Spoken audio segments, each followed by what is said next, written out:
Good morning, friends. Good morning, sir. Good morning. Good morning, sir. Good morning.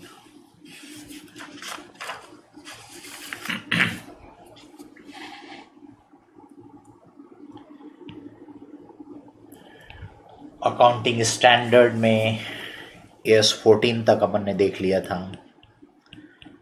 Now will take AS 17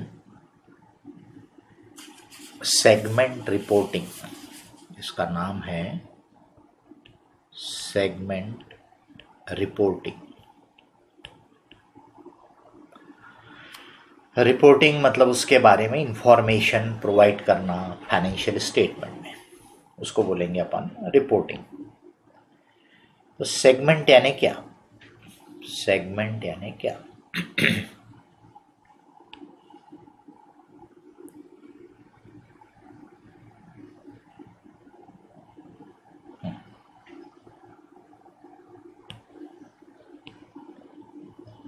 पहले अपन simple शब्दों में ये exactly है क्या, इसका पर्पस क्या है, वो पहले एक ओवरव्यू ले लेंगे. तो उससे क्या होगा, अपन जब उसको डिटेल में पढ़ेंगे तो अपने को समझने में ज़्यादा अच्छा रहेगा.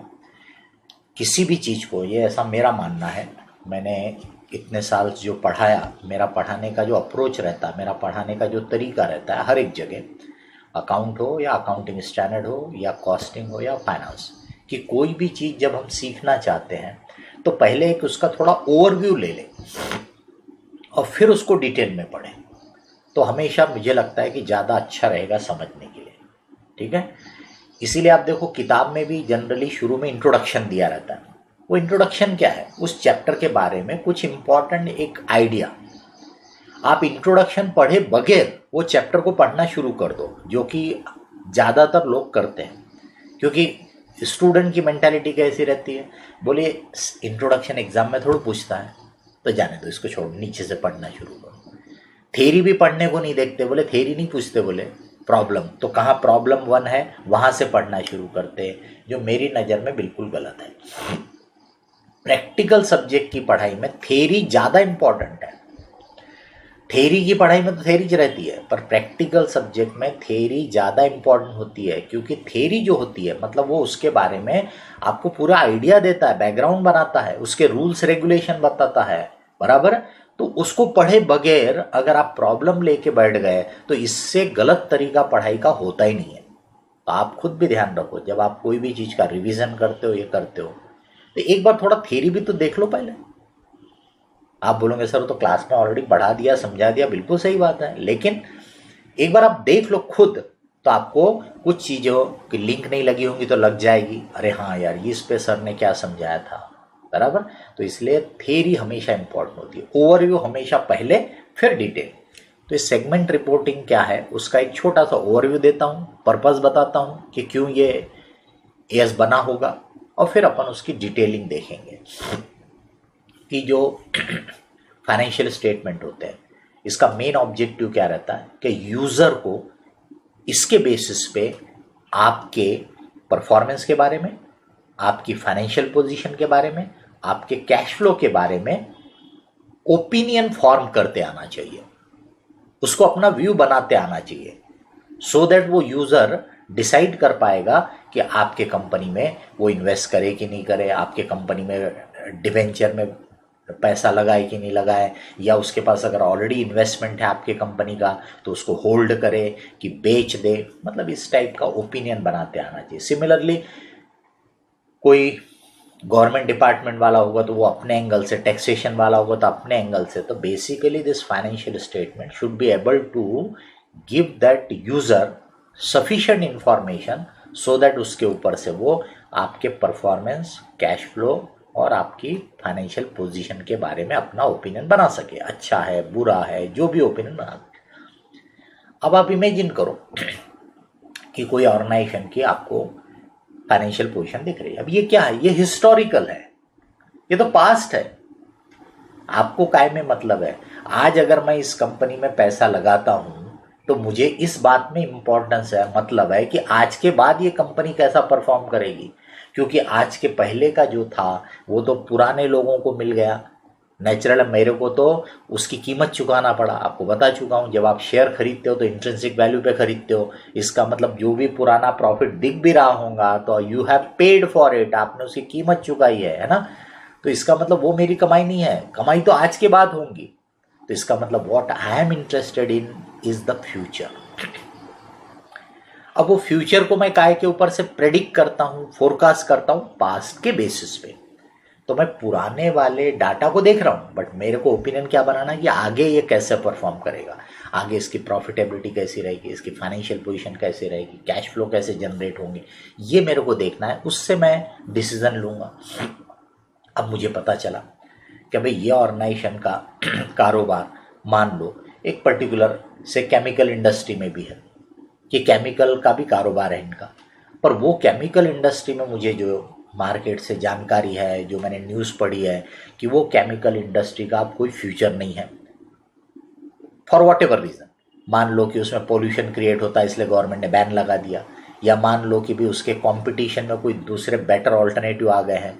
तो मुझे अब लग रहा है कि यार इसके बिजनेस में भी वो कारोबार है, बट इसके पूरे बिजनेस में, इसके पूरे फाइनेंशियल परफॉर्मेंस में उसका कितना प्रपोर्शन है, उसका कितना हिस्सा है, वो मुझे आइडिया ही नहीं है। क्योंकि जो फाइनेंशियल स्टेटमेंट होती है, जो प्रॉफिट लॉस होता है, वो पूरे ऑर्गेनाइजेशन को मिला के बताता है, पूरे ऑर्गेनाइजेशन का टर्नओवर, पूरे ऑर्गेनाइजेशन के खर्चे। अब मेरे को मालूम है कि इनका बाकी का काम भी है, पर केमिकल वाला भी काम है जिसमें मान लो कि वो अब आगे फ्यूचर में कुछ रिजल्ट देने वाला नहीं है। तो उसका कितना इफेक्ट इसके ओवरऑल रिजल्ट पे पड़ेगा कैसे पता चलेगा, सोच के देखो, है ना। पॉसिबल नहीं, इसलिए AS17 बना है। सेगमेंट यानी हिस्सा, टुकड़ा, पार्ट। तो सेगमेंट रिपोर्टिंग यानी पूरे ऑर्गेनाइजेशन को टुकड़े टुकड़े में डिवाइड करके हर एक टुकड़े का, हर एक पार्ट का इंफॉर्मेशन प्रोवाइड करना। तो अब ये अगर सेगमेंट रिपोर्टिंग अप्लीकेबल है तो मैं जब देखूंगा तो मुझे मिल जाएगा कि इसके केमिकल वाले कारोबार का क्या रिजल्ट है। तो मैं फटाक से जज कर सकता हूं कि ओके, इसके टोटल में केमिकल वाला जो है ये 15% है, 20% है, तो चलो ठीक है, इसको मैंने 0 भी कर दिया, मतलब आगे ये नहीं रहेगा, कोई प्रॉफिट नहीं देगा, तो भी कितना फर्क पड़ा, तो 15% फर्क पड़ा। तो अब मैं अपना ओपिनियन ज़्यादा अच्छे से बना पाऊंगा। That is the need of segment reporting. तो सेगमेंट यानी हिस्सा, पार्ट, बराबर, टुकड़ा बोलो। तो सेगमेंट रिपोर्टिंग यानी टुकड़े टुकड़े की, या बोलो पार्ट पार्ट की बोलो, या जैसे अपन ने जूनियर लेवल में क्या पढ़ा, डिपार्टमेंट वाइज परफॉर्मेंस अलग अलग देखो, पढ़े थे ना अपन ने। कंसाइनमेंट का अलग देखो, बाकी का लोकल बिजनेस को अलग देखो। ये जो है वही कंसेप्ट है यहाँ पे, क्योंकि हर एक जो है वो एक दूसरे से इंडिपेंडेंट है। तो इसका मतलब अगर अपने को एक एक के डिटेल मालूम रहेंगे तो अपन ज़्यादा अच्छे से असेस कर पाएंगे कि आगे के लिए ये ऑर्गेनाइजेशन का परफॉर्मेंस कैसा रहेगा। मान लो कि इसका कुछ कारोबार जो है उसमें बहुत अच्छा फ्यूचर दिख रहा है, तो नेचुरल मैं देखना चाहूँगा कि इसके टोटल में वो पर्टिकुलर कारोबार का, वो पर्टिकुलर एक्टिविटी का प्रपोर्शन कितना है। तो एज ये पर्पस हो गया, बैकग्राउंड हो गया, इसी वजह से सेगमेंट रिपोर्टिंग AS बना है, ताकि मेन प्रॉफिट लॉस पूरे को मिला के रिजल्ट बताता है, बैलेंस शीट पूरे को मिला के फाइनेंशियल पोजीशन बताती है। लेकिन फिर ये सेगमेंट रिपोर्ट जो उसमें डिटेल रहेंगे, उससे मुझे पता चल जाएगा एक एक सेगमेंट की जानकारी।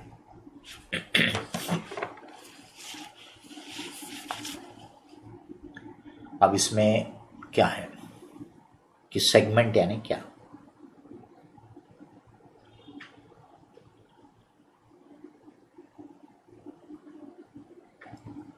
सेगमेंट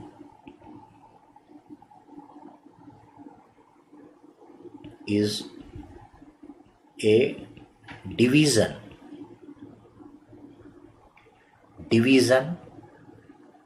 या कंपोनेंट बोलो। तो डिवीजन या component,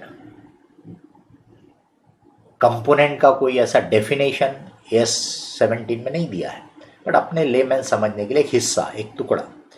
component, division, which has, ये इंपॉर्टेंट है, विच हैज significantly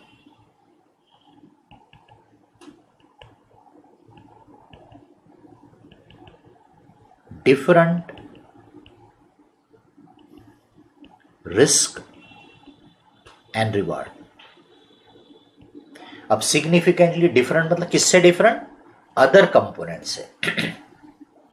तो दूसरे कंपोनेंट से, दूसरे डिवीजन से इसकी जो रिस्क एंड रिवार्ड कई बार अपन बोल चुके हैं। रिस्क यानी उसमें होने वाले नुकसान की पॉसिबिलिटी, उसमें होने वाली अनसर्टेनिटी, और रिवार्ड मतलब उसमें होने वाले गेन, उसमें होने वाले फायदे।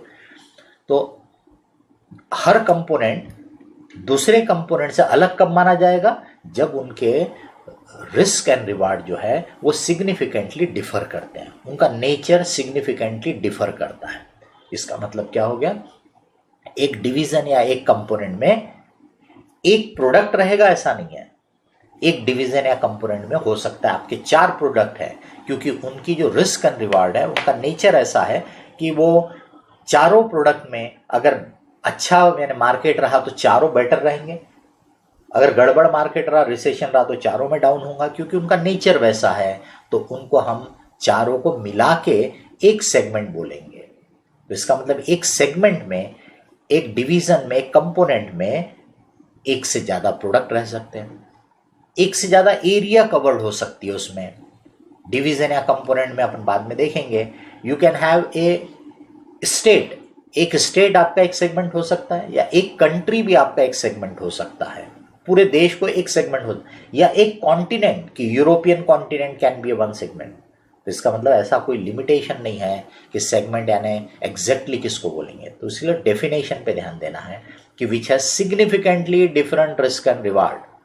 तो अगर मेरा जो नेचर ऑफ बिजनेस है, मुझे अगर लगता है कि वो बिजनेस को मैं जब नॉर्थ इंडिया में करता हूँ, प्रोडक्ट बेचता हूँ, तो वहाँ जो रिस्क एंड रिवार्ड है वो साउथ इंडिया में अगर मैं वही प्रोडक्ट बेच रहा हूँ तो वहाँ काफ़ी डिफरेंस है। तो मेरे लिए नॉर्थ इंडिया सेपरेट सेगमेंट हो गया और साउथ इंडिया सेपरेट सेगमेंट हो गया। लेकिन अगर मुझे लगता नहीं पूरे इंडिया में कहीं पे भी मैं अपना ये प्रोडक्ट बेचूं, मेरे लिए पूरे में करीब करीब रिस्क एंड रिवार्ड सिमिलर है, तो ये पूरी कंट्री मेरे लिए एक सेगमेंट हो जाएगी। तो इसका मतलब सेगमेंट में एरिया कौन सी आएंगी ऐसा कुछ फिक्स नहीं है। प्रोडक्ट कौन से आएंगे, तो एक सेगमेंट में एक प्रोडक्ट भी हो सकता है, एक सेगमेंट में मेरे 4-5 प्रोडक्ट भी हो सकते हैं। इंपॉर्टेंट ये है कि हर सेगमेंट का रिस्क एंड रिवार्ड जो है वो दूसरे सेगमेंट से सिग्निफिकेंटली डिफर करता है, अलग रहता है, तभी मैं उसके कंपोनेंट बनाऊंगा। अदरवाइज तो आप बोलोगे कि एक एक प्रोडक्ट के एक एक कंपोनेंट, तो बड़े ऑर्गेनाइजेशन में तो 100 प्रोडक्ट होंगे, तो क्या 100 कंपोनेंट बन जाएंगे, 100 सेगमेंट। 100 सेगमेंट की इंफॉर्मेशन देखते बैठोगे अगर, तो वो तो और यूजलेस बन जाएगा, क्योंकि आइडिया ही नहीं बनेंगे, इतने टुकड़े टुकड़े टुकड़े टुकड़े छोटे छोटे टुकड़े, है ना। तो इसलिए उन्होंने डेफिनेशन दिया कि सेगमेंट इज अ डिवीजन और component which has significantly different risk and reward.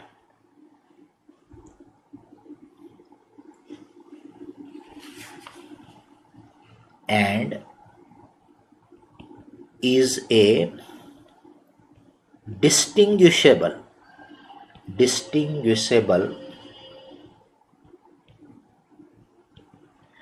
तो एक तो होना चाहिए कि जिसकी सिग्निफिकेंट रिस्क एंड रिवार्ड अलग है, बट दूसरा उसमें और इम्पोर्टेंट पार्ट क्या है, and is a distinguishable component,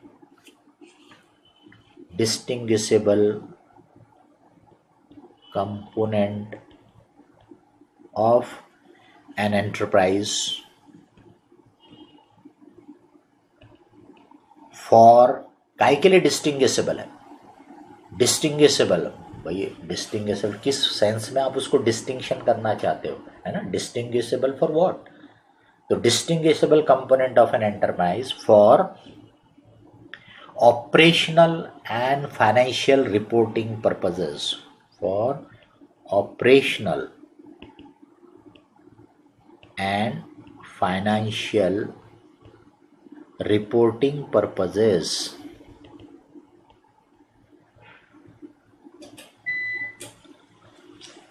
तो number 1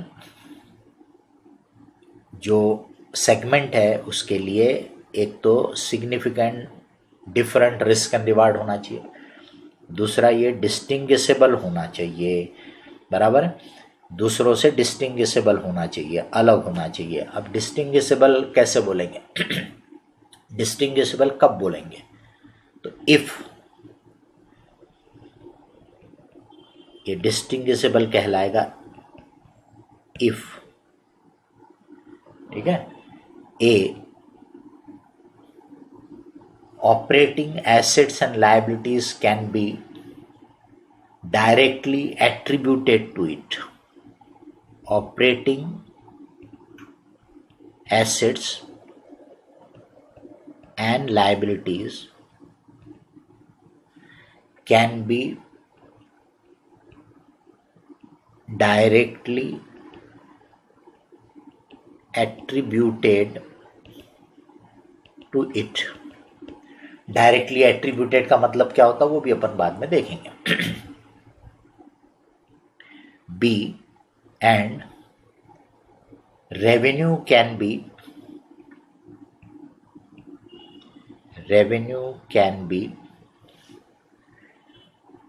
directly attributed to it.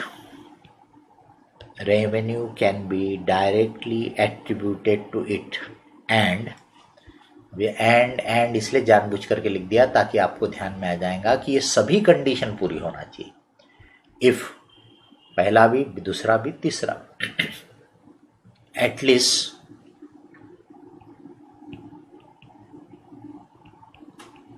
A majority of its operating expenses again can be directly attributed to it. तो ध्यान दीजिए, रेवेन्यू के बारे में, ऑपरेटिंग एसेट लायबिलिटी के बारे में एटलीस्ट से मेजॉरिटी या मोस्ट ऑफ इट ऐसा नहीं बोल रहा। इसका मतलब almost all revenue should be directly attributed to it.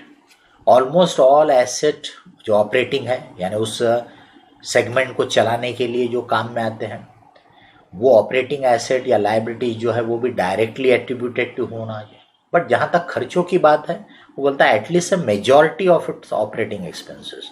मतलब थोड़े खर्चे कॉमन नेचर के हैं, आपने अपोर्शन किए हैं, चलेगा, बराबर है, बट एक मेजॉरिटी खर्चे भी डायरेक्टली एट्रीब्यूटेड टू इट होना चाहिए। अब डायरेक्टली एट्रीब्यूटेड टू इट का मतलब होता है कि अगर एक समझ लो कि जैसे अपन बात करते हैं ना डिपार्टमेंट, डिवीज़न, तो एक डिवीज़न अगर हमारा सेगमेंट है तो अगर वो सेगमेंट को, अगर वो डिवीज़न को, अगर वो कंपोनेंट को मैं बंद करूंगा तो वह एसेट को भी हटा दूंगा, वो लायबिलिटी भी मेरी मैं ख़त्म कर दूंगा, रिपे कर दूंगा, वो रेवेन्यू भी ख़त्म हो जाएंगे, मतलब वो रेवेन्यू नहीं होंगी, वो खर्चे भी ख़त्म हो जाएंगे। तब हम बोलते हैं this is directly attributed to it, मतलब वो उसकी वजह से है, वो नहीं तो ये आइटम भी नहीं, तब हम बोलेंगे it is directly attributed to it. तो अब देखिए, पहले तो अपन ने समझ गए कि सेगमेंट यानी क्या। तो नंबर 1 वो एक हिस्सा है, एक टुकड़ा है जिसकी दूसरे हिस्से से, दूसरे टुकड़े से जो रिस्क एंड रिवार्ड है वो सिग्निफिकेंटली डिफर कर रही है, ये एक बात हो। एंड ये कंपोनेंट या हिस्सा डिस्टिंग्विशेबल है फ्रॉम द अदर कंपोनेंट, दूसरे कंपोनेंट से ये डिस्टिंग्विशेबल है, काय के लिए? For operational financial reporting purposes के लिए। तो उसको डिस्टिंग्विशेबल कब बोलेंगे? तो भाई इसके जो ऑपरेटिंग एसेट लायबिलिटी है, इसकी जो रेवेन्यू है वो दूसरों से अलग होना चाहिए। अब अगर मान लो कि सब चीज़ें कॉमन है, सभी चीज़ें कॉमन है इनमें, तीन में सब वो चीज़ें, एसेट भी कॉमन है, ए बी सी तीनों के लिए काम में आते हैं, इनकम भी मिलजुल के कमाई जाती है, फिर हम डिवाइड करते हैं, अपोर्शन करते हैं, खर्चे भी ज़्यादातर कॉमन है, फिर हम डिवाइड करते हैं, तो फिर डिस्टिंग्विशेबल नहीं बोलेंगे उसको, क्योंकि डिस्टिंग्विशेबल होने के लिए ये जो है डायरेक्टली एट्रीब्यूटेड टू इट होना चाहिए। और डायरेक्टली एट्रीब्यूटेड टू इट का मतलब अगर वो चीज़ को आप बंद करोगे तो वो आइटम भी खत्म हो जाएंगे, वो एसेट भी खत्म, लायबिलिटी भी खत्म, क्योंकि उनका इसी के साथ कनेक्शन है, वो इनकम भी खत्म क्योंकि वो इसी से जनरेट होती थी, ये मतलब हो। अब ये जो आपने सेगमेंट की बात की, इसका रिलेवेंस कहाँ रहता है, ये सेगमेंट रिपोर्टिंग कहाँ काम में आती है? तो जो multi product multi locational entities रहती उनके काम में आती है। क्योंकि अगर मान लीजिए मैं एक सिंगल लोकेशन, जोग्राफिकल लोकेशन, अब सिंगल जोग्राफिकल लोकेशन बोला मतलब it can be A state, it can be a country, it can be A continent, depending upon risk and reward जो है वो अलग नहीं है। तो बराबर, तो अगर मेरा सिंगल जोग्राफिकल लोकेशन है, सिंगल प्रोडक्ट का मतलब again I may be dealing in 10 products, but वो रिस्क एंड रिवार्ड के पॉइंट ऑफ व्यू से सब सिमिलर है, तो इसका मतलब वो सिंगल सेगमेंट या कंपोनेंट हो गया। तो जो मल्टी प्रोडक्ट कंपनी है, मल्टी लोकेशनल कंपनी है, उन्हीं के लिए सेगमेंट रिपोर्टिंग काम की रहती है। जो सिंगल लोकेशन या सिंगल प्रोडक्ट वाले ऑर्गेनाइजेशन हैं उनके लिए सेगमेंट रिपोर्टिंग अप्लीकेबल नहीं रहती। उनको सिर्फ नोट लिख देना पड़ेगा कि भाई we don't have segment, our all activities are of similar nature. तो हमारा लोकेशनल भी कोई डिफरेंस नहीं है और प्रोडक्ट वाइज भी कोई डिफरेंस नहीं है। ठीक है, तो इसको हम बोलेंगे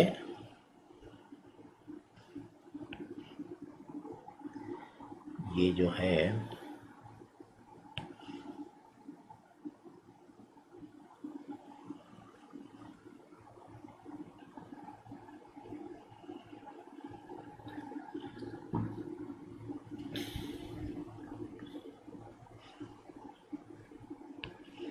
for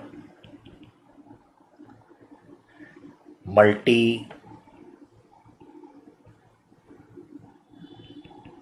प्रोडक्ट या सर्विसेज, मल्टी प्रोडक्ट या multi services, multi location,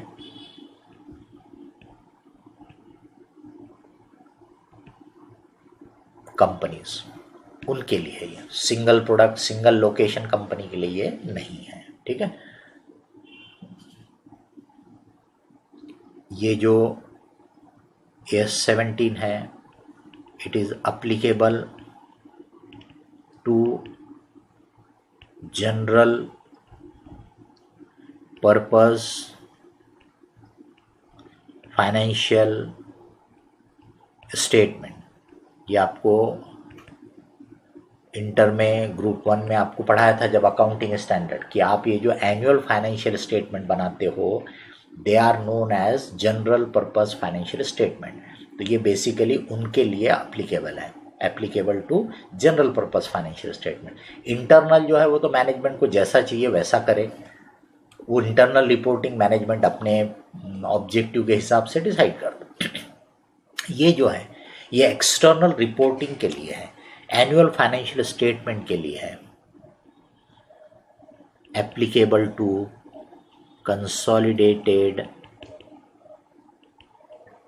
financial statement also. तो मतलब जो ऑर्गेनाइजेशन होल्डिंग कंपनी के है जिनके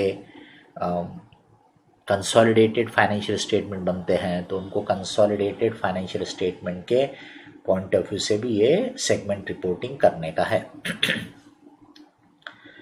तो उसमें एक subsidiary can be A segment consolidated financial statement में, और 2-3 सब्सिडरी टुगेदर में भी ए सेगमेंट, क्योंकि वो आपको डेफिनेशन यही लगाना है कि एक सेगमेंट से दूसरे सेगमेंट की जो रिस्क एंड रिवार्ड है उसमें डिफरेंस सिग्निफिकेंट होना चाहिए और वो डिस्टिंग्विशेबल होना चाहिए, तब उसको बोलेंगे कि ये सेपरेट है करके। अब ये जो सेगमेंट या हिस्से या टुकड़े हैं इसके 2 टाइप बनते हैं, इसके 2 टाइप कहलाते हैं।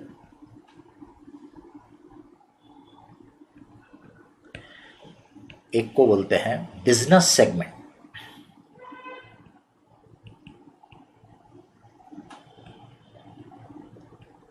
अब बिजनेस सेगमेंट जो है based on product oblique services,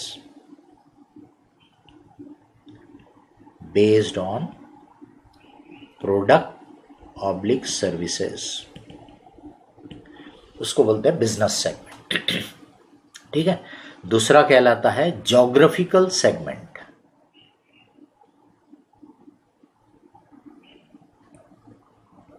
geographical segment. इसीलिए मैंने अभी आपको बोलते समय बोला था अलग अलग लोकेशन, अलग अलग प्रोडक्ट, दो चीज़ें बोला। तो अलग अलग प्रोडक्ट एंड सर्विसेज मतलब बिजनेस सेगमेंट, अलग अलग लोकेशन मतलब geographical segment according to location. अब इसमें भी सवाल उठता है location of what, location of what. तो बिजनेस में दो मेन चीजें होती है, manufacturing and marketing and selling. तो भाई आपको पता ही है आज के समय में आप जानते हो कि कई कंपनियां ऐसी होती है कि जिनकी मैन्युफैक्चरिंग यूनिट अलग लोकेशन पे होती है, उनके प्रोडक्ट अलग एरिया में बिकते हैं। तो भाई ज्योग्राफिकल या लोकेशन बोला तो कौन से लोकेशन की बात कर रहे हैं आप, मैन्युफैक्चरिंग वाले लोकेशन की बात कर रहे हैं या मार्केटिंग वाले लोकेशन की बात कर रहे हैं। तो इसके ऊपर से इसके फिर से दो हिस्से बन जाते हैं।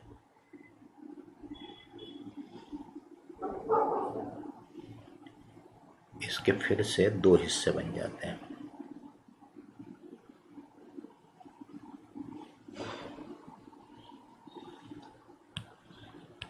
एक को बोलेंगे ज्योग्राफिकल लोकेशन, जो है geographical segment by location of asset,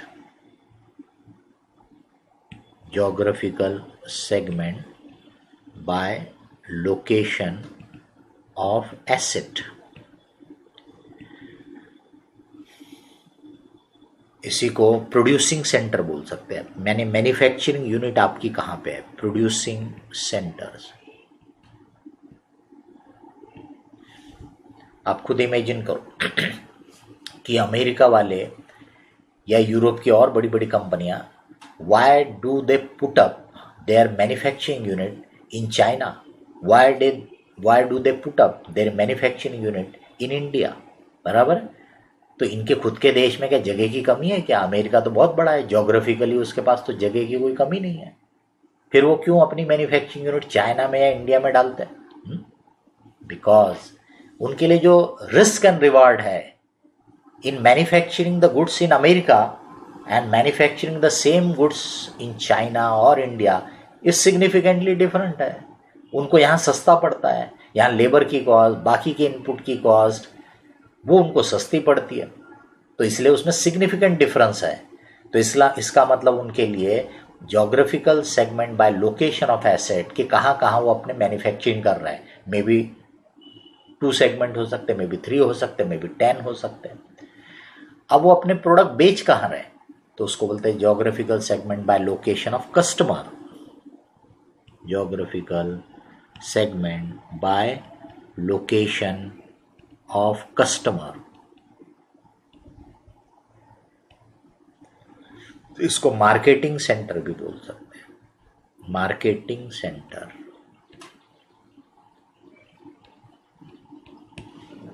तो आपके प्रोडक्ट बिकते जो हैं, तो आप बोलोगे कि भाई पूरे इंडिया में कहीं पे भी बेचो, मेरे लिए रिस्क एंड रिवार्ड सिमिलर है। तो पूरा इंडिया एक ज्योग्राफिकल सेगमेंट बाय कस्टमर हो सकता है उस एंटिटी के लिए, उस एंटरप्राइज के लिए, बराबर। लेकिन अगर उसे लगता है कि भी नहीं, नॉर्थ इंडिया में मेरे प्रोडक्ट के लिए रिस्क एंड रिवार्ड अलग है, साउथ इंडिया में अलग है, कई कारण हो सकते हैं उसके, ठीक है, अपन उनके डेप्थ में जाने की जरूरत नहीं है। तो वो 2 अलग अलग सेगमेंट बन जाएंगे ना, इंडिया के 2 या 4 सेगमेंट बन सकते हैं। कोई ऐसा हो सकता है कि पूरे एशिया में उसको लगता है कि भी मेरे प्रोडक्ट के लिए जो मार्केटिंग है वो एक सरी की है, तो पूरे एशिया को एक सेगमेंट बोल सकता है, यूरोप को अलग सेगमेंट बोल सकता है। इसका मतलब ऐसा ज्योग्राफिकल लिमिट फिक्स नहीं है, वो आपको डेफिनेशन के हिसाब से देखना पड़ेगा कि geographical segment by location of asset हो सकता है मेरे 4 जगह फैक्ट्री डली हुई है, पर वो चारों मेरे लिए similar risk and reward represent करती है, तो उसको मैं एक ही सेगमेंट बोलूँगा। तो इसका मतलब एक सेगमेंट में प्रोडक्ट वाइज अगर आप जा रहे हैं बिजनेस सेगमेंट, तो प्रोडक्ट या सर्विस एक सेगमेंट में 1 भी रह सकती है, 4 भी रह सकती है, 10 भी रह सकती है, बराबर। सिमिलरली जब आप ज्योग्राफिकल सेगमेंट पे जा रहे हैं, तो एक सेगमेंट में जो लोकेशन है वो एक शहर हो सकता है, एक स्टेट हो सकता है, एक स्टेट के भी या एक शहर, एक देश के भी हिस्से हो सकते हैं, या पूरा एक कॉन्टिनेंट भी एक हो सकता है। इतना अब आपके ध्यान में क्लियर हो गया होगा कि इसका। अब इसमें हम फर्दर जो है कि यहाँ तक हम आ गए कि भाई सेगमेंट को 3 टाइप के हो गए, business segment, geographical segment by location of asset, geographical segment by location of customer. तो क्या हम सबकी इंफॉर्मेशन, सबकी डिटेल देने का है कि भाई हमारे बिजनेस सेगमेंट भी बनाओ, उनकी भी पूरे डिटेल देना है, geographical segment by location of asset उसके भी डिटेल देना है, geographical segment by location of customer उसके भी डिटेल देना है, या कुछ उसके पीछे बेसिस है। तो यस, उसके पीछे फर्दर बेसिस है, उसको मैं लगे तो आगे के इसमें लेता हूँ, आगे के पेज में लेता हूँ। पहले यहाँ पे कुछ दूसरे पॉइंट में लिख देता हूँ।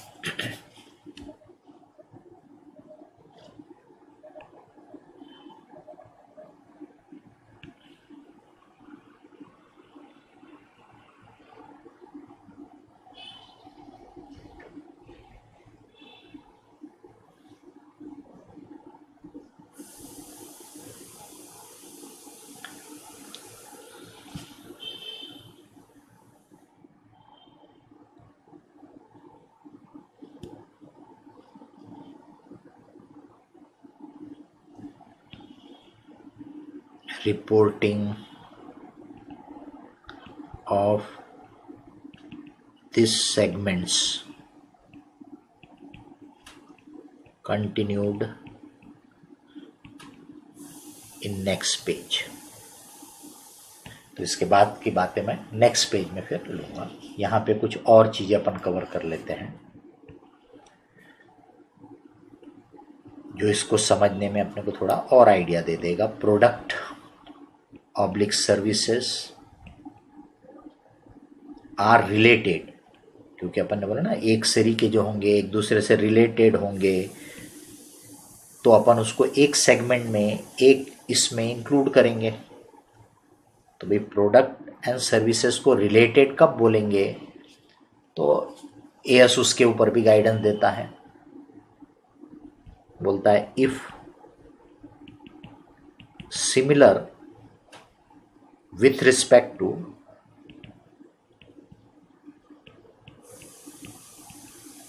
majority of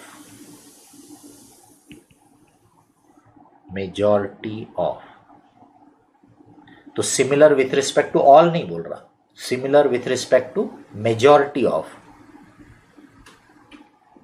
क्या है, a nature of product and services, nature यानी nature of product oblique service जो भी है। अभी प्रोडक्ट ऑब्लिक सर्विस मतलब कोई प्रोडक्ट वाली एंटरप्राइज रहता है, कोई सर्विसेज रेंडर करने वाला एंटरप्राइज रहता है, सबके लिए ये है। तो nature of product and services, B production process,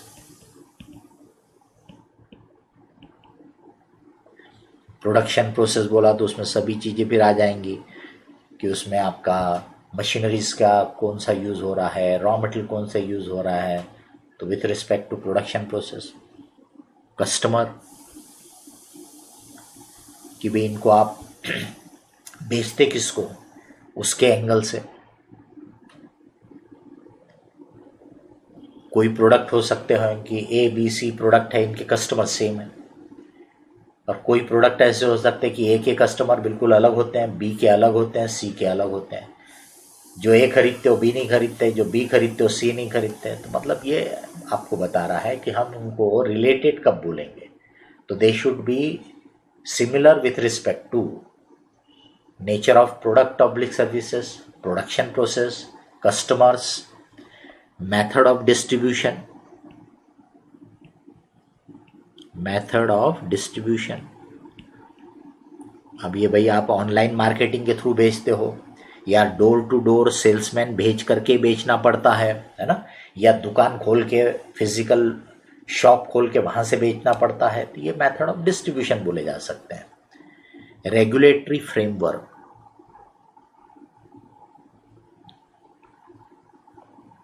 कोई प्रोडक्ट हो सकते हैं जिसके ऊपर गवर्नमेंट के रेगुलेशन है, कितना बनाओगे, कैसा बनाओगे, प्राइसिंग एंड सो ऑन। कोई प्रोडक्ट हो सकते हैं जिनके ऊपर गवर्नमेंट का कोई रिस्ट्रिक्शन नहीं, आप बनाइए, बराबर, प्राइस अपने हिसाब से फिक्स करिए। तो ये कहलाता है रेगुलेटरी फ्रेमवर्क। तो ये पॉइंट एस बोलता है कि इनको सबको देखो और उस पर से आप डिसाइड करो कि ये प्रोडक्ट आपके एक ग्रुप में आते हैं, एक सेगमेंट में आते हैं। तो एक सेगमेंट में क्या क्या इंक्लूड करना, उसके लिए फिर आप इनको ध्यान में रख सकते हो कि ये रिलेटेड है। अब रिलेटेड होने के बाद भी उसमें देखना है कि उनमें जो रिस्क एंड रिवार्ड है वो सिमिलर होना चाहिए।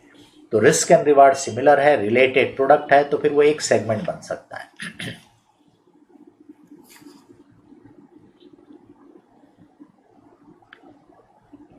सिंगल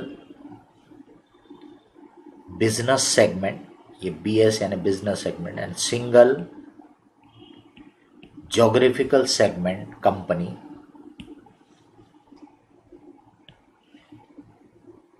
ये मैं ऑलरेडी बता चुका हूं कि इसके सेगमेंट रिपोर्टिंग अप्लीकेबल नहीं रहेगी। Segment reporting not required. Disclose this fact, आप मेंशन कर दो कि आपका organisation single product single location है, इसलिए सेगमेंट रिपोर्टिंग S17 अप्लीकेबल नहीं है।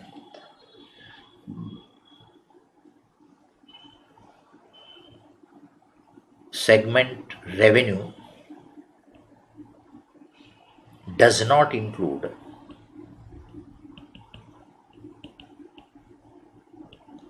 सेगमेंट रेवेन्यू में क्या चीजें नहीं लेना है, does not include extraordinary item.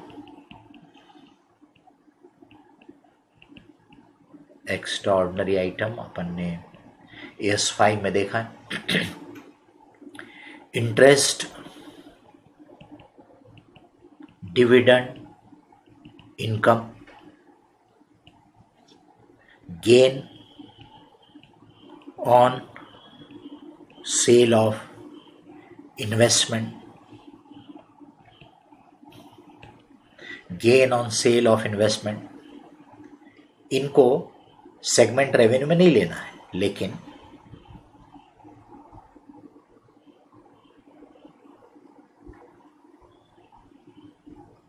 इसमें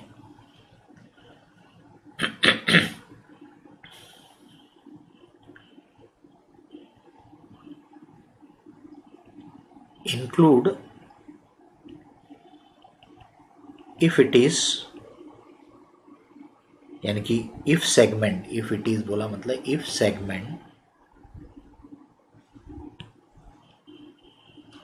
if segment is of financial nature, यानी वो सेगमेंट की एक्टिविटी जो है वो फाइनेंशियल नेचर की है, इन्वेस्टमेंट खरीदना बेचना ही उस सेगमेंट का काम है अगर, तो वहाँ पे यस, वहाँ पे इंक्लूड करेंगे। बट नॉर्मल जो आपके प्रोडक्शन वाले सेगमेंट होंगे, सर्विस वाले सेगमेंट होंगे, उनमें ये इंटरेस्ट, डिविडेंड इनकम या gain on sale of investment को इंक्लूड नहीं करेंगे। Similarly, segment expense does not include, इस सेगमेंट के खर्चे में इन चीज़ों को इंक्लूड नहीं करेंगे। किस चीज़ को? तो नंबर 1, एक्स्ट्रा ऑर्डिनरी आइटम,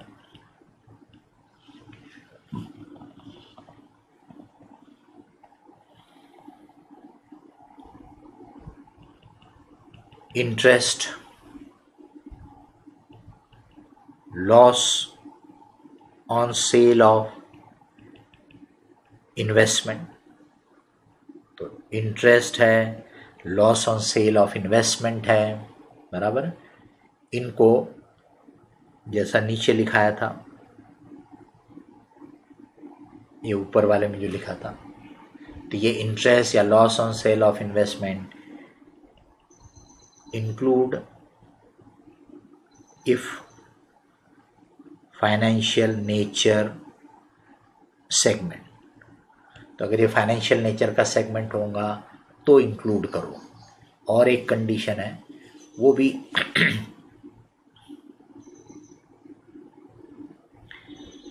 काहे को एरो लगाया मैंने, वो इंटरेस्ट को include if it is included in inventory valuation. अपन जानते हैं कि इन्वेंट्री वैल्यूएशन में नॉर्मली इंटरेस्ट इंक्लूड नहीं होता, बट अगर वो AS16 वाले कैटेगरी में, AS16 वाले इसमें बैठता होगा तो कुछ कुछ इन्वेंट्री में, कुछ कुछ प्रोडक्ट के वैल्यू में अपन इंटरेस्ट को भी इंक्लूड करते हैं। जो AS16 में अपन पढ़ा था कि which takes significant time, substantial period of time for completion, तो वैसे इन्वेंट्री में इंटरेस्ट इंक्लूड होता है। तो ये AS17 बोलता है कि अगर आपकी इन्वेंट्री जो उस सेगमेंट से रिलेटेड है उसके वैल्यूएशन में, अगर आप उस इन्वेंट्री के वैल्यूएशन में अगर आप इंटरेस्ट इंक्लूड करते होंगे तो फिर इंटरेस्ट को सेगमेंट के खर्चे में इंक्लूड करेंगे, नहीं तो नहीं करेंगे।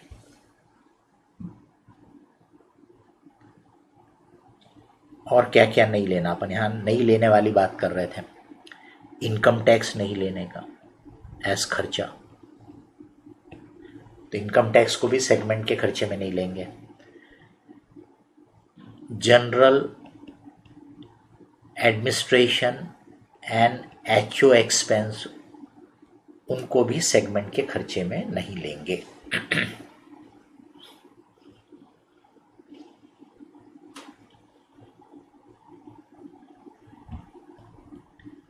segment asset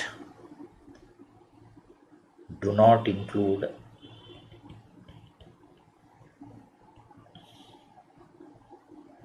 segment liability, do not include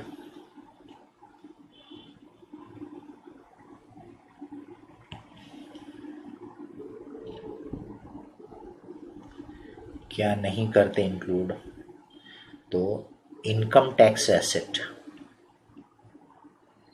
income tax asset को बोलते हैं डेफर्ड टैक्स एसेट।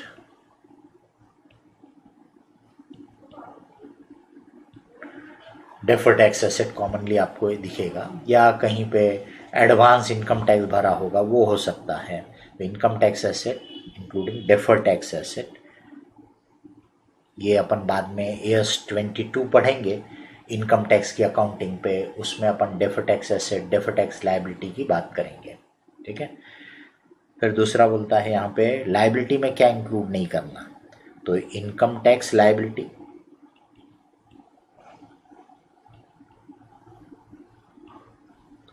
जिसमें रहता है deferred tax liability,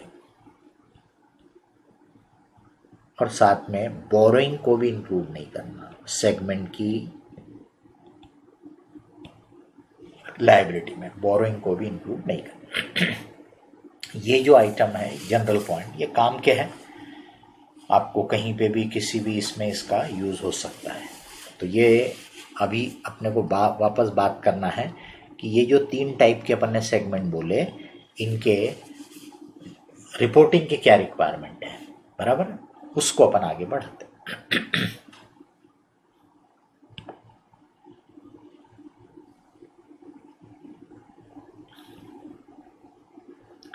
business segment,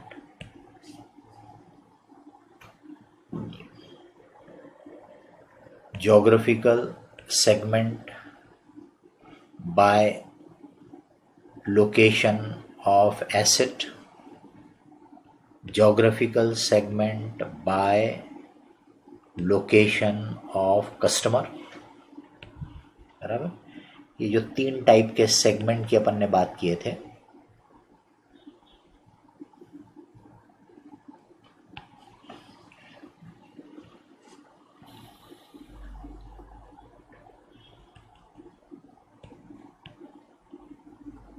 either business segment और geographical segment will be, तो या तो geographical segment या business segment will be selected as primary segment, उसको बोला गया है primary segment.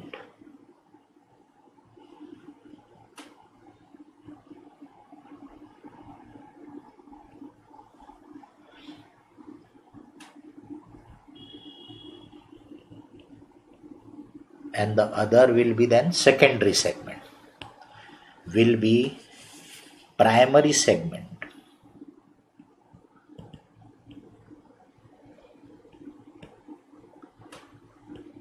तो बिजनेस सेगमेंट या ज्योग्राफिकल सेगमेंट, इसमें प्राइमरी सेगमेंट किसको बोलेंगे?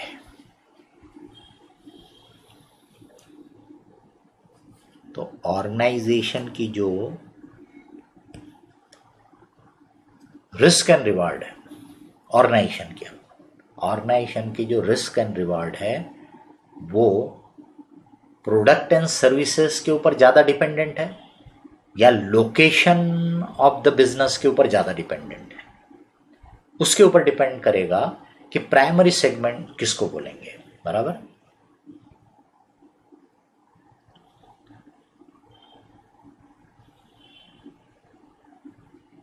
Primary segment to which the business risk and reward of the enterprise is more significantly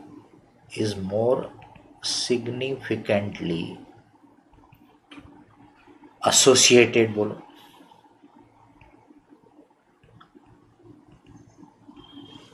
तो आपके बिजनेस की, आपके ऑर्गेनाइजेशन की जो रिस्क एंड रिवार्ड है, यानी कि प्रॉफिटेबिलिटी और नुकसान होने के चांस, अनसर्टेनिटी, वो ज़्यादा काय के ऊपर लिंक्ड है? क्या वो आपके प्रोडक्ट सर्विसेज के ऊपर ज़्यादा डिपेंडेंट है या आपके लोकेशन के ऊपर ज़्यादा डिपेंडेंट है?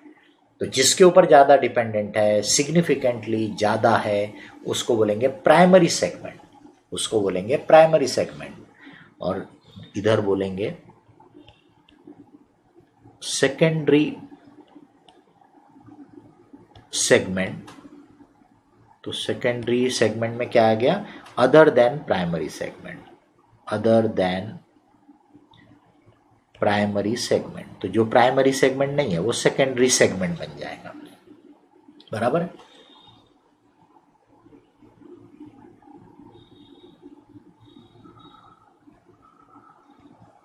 इफ बोथ, इसका मतलब हुआ कि आपके जो रिस्क एंड रिवार्ड है एंटरप्राइज का, ऑर्गेनाइजेशन का, वो प्रोडक्ट सर्विसेज और लोकेशन दोनों के ऊपर ही मोर और लेस बराबर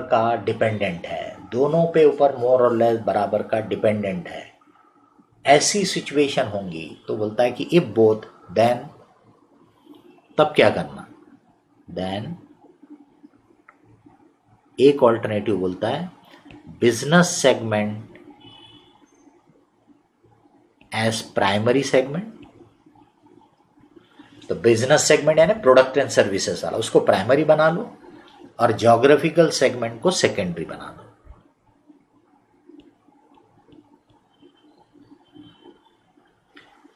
तो ये कब? जब आपको लगता है कि आपके बिजनेस ऑर्गेनाइजेशन की जो रिस्क एंड रिवार्ड है वो प्रोडक्ट पे भी उतनी ही इम्पॉर्टेंट है, सिग्निफिकेंटली एसोसिएटेड, और लोकेशन पे भी उतनी, दोनों में बराबरी का उसका इफेक्ट दिख रहा है, तब आपके पास एक रास्ता देता है कि बिजनेस सेगमेंट को प्राइमरी बना दो और ज्योग्राफिकल सेगमेंट को सेकेंडरी बना दो. इसका मतलब इस पे से ध्यान दो कि बिजनेस सेगमेंट को ज़्यादा इम्पोर्टेंस दिख रहा है एएस में. दूसरा रास्ता देता है और उसको बोला गया है matrix approach.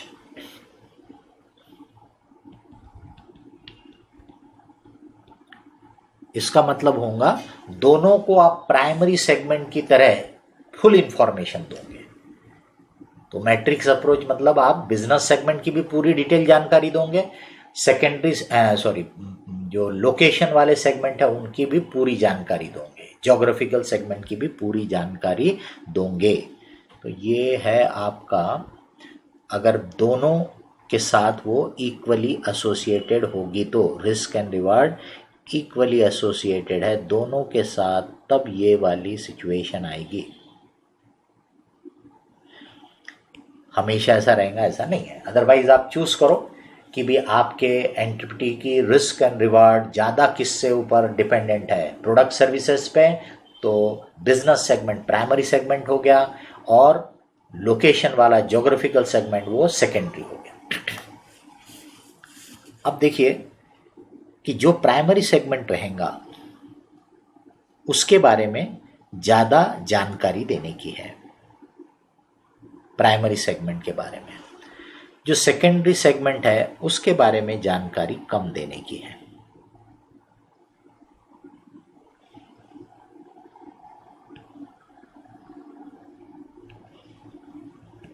Items to be reported, यानी काय की जानकारी आपको डिस्क्लोज करने की है। आइटम्स टू बी रिपोर्टेड, यहाँ पे भी items to be reported.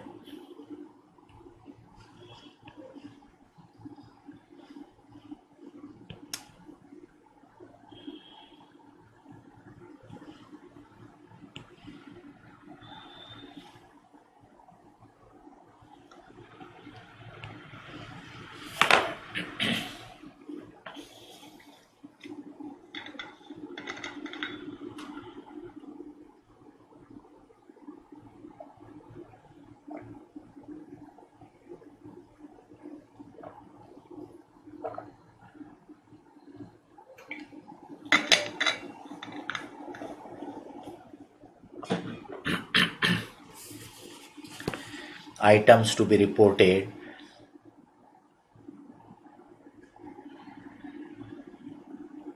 External revenue. External revenue बोला मतलब बाहर वालों से जो कमाया।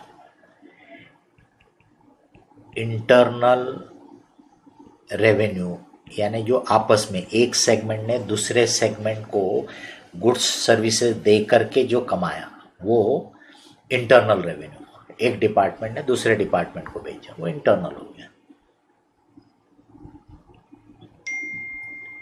सेगमेंट रिजल्ट, रिजल्ट मतलब प्रॉफिट लॉस, तो सेगमेंट का रिजल्ट प्रॉफिट लॉस।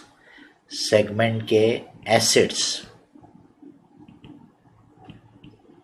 सेगमेंट की लायबिलिटी,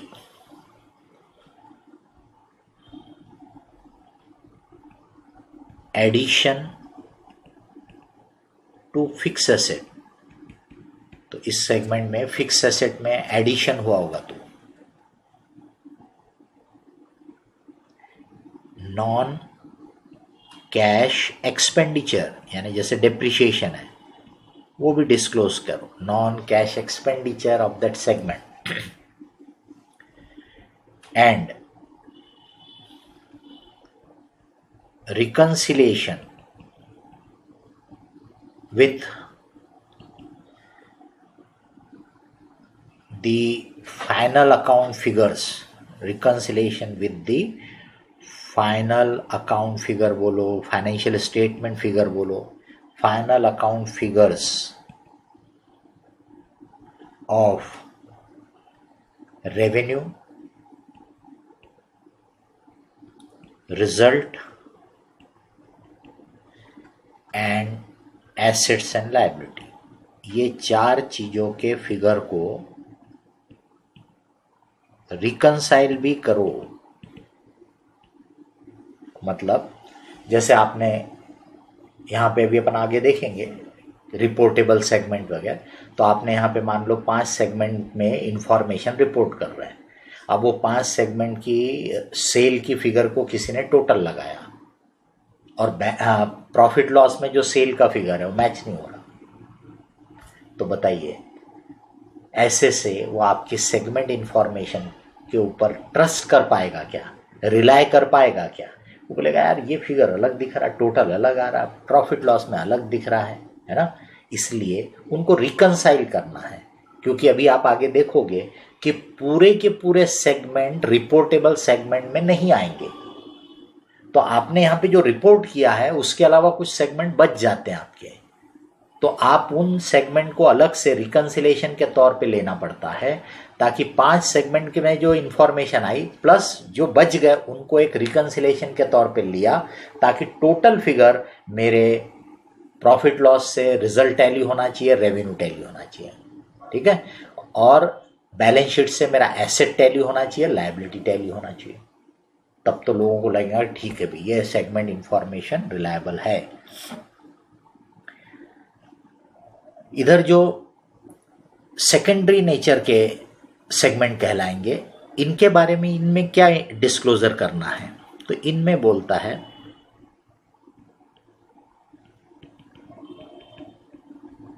एक्सटर्नल रेवेन्यू, एक तो ये बताना है, दूसरा सेगमेंट एसेट ये बताना है, और तीसरा एडिशन टू फिक्स एसेट।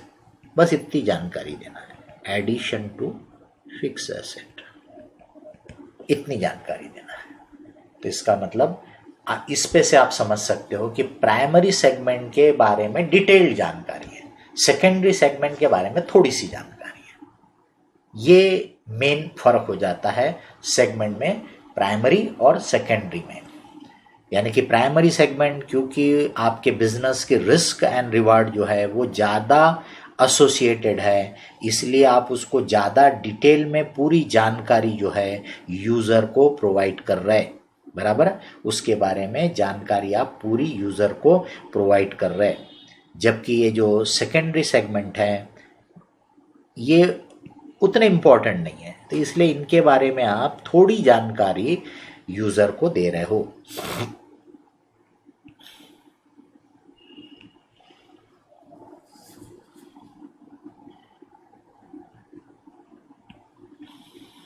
इसको फिर से क्लासिफाई करेंगे।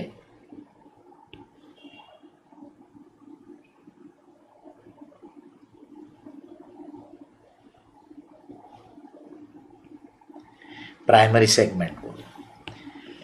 सेगमेंट को रिपोर्टेबल सेगमेंट्स,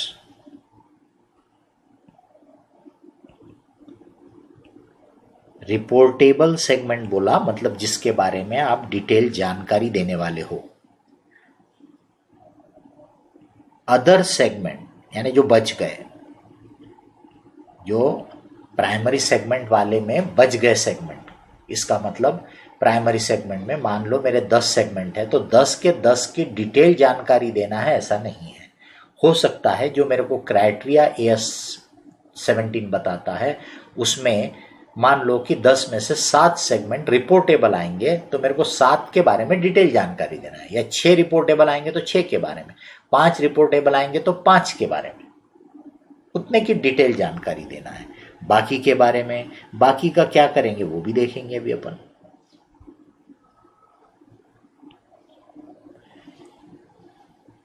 रिपोर्टेबल सेगमेंट जो है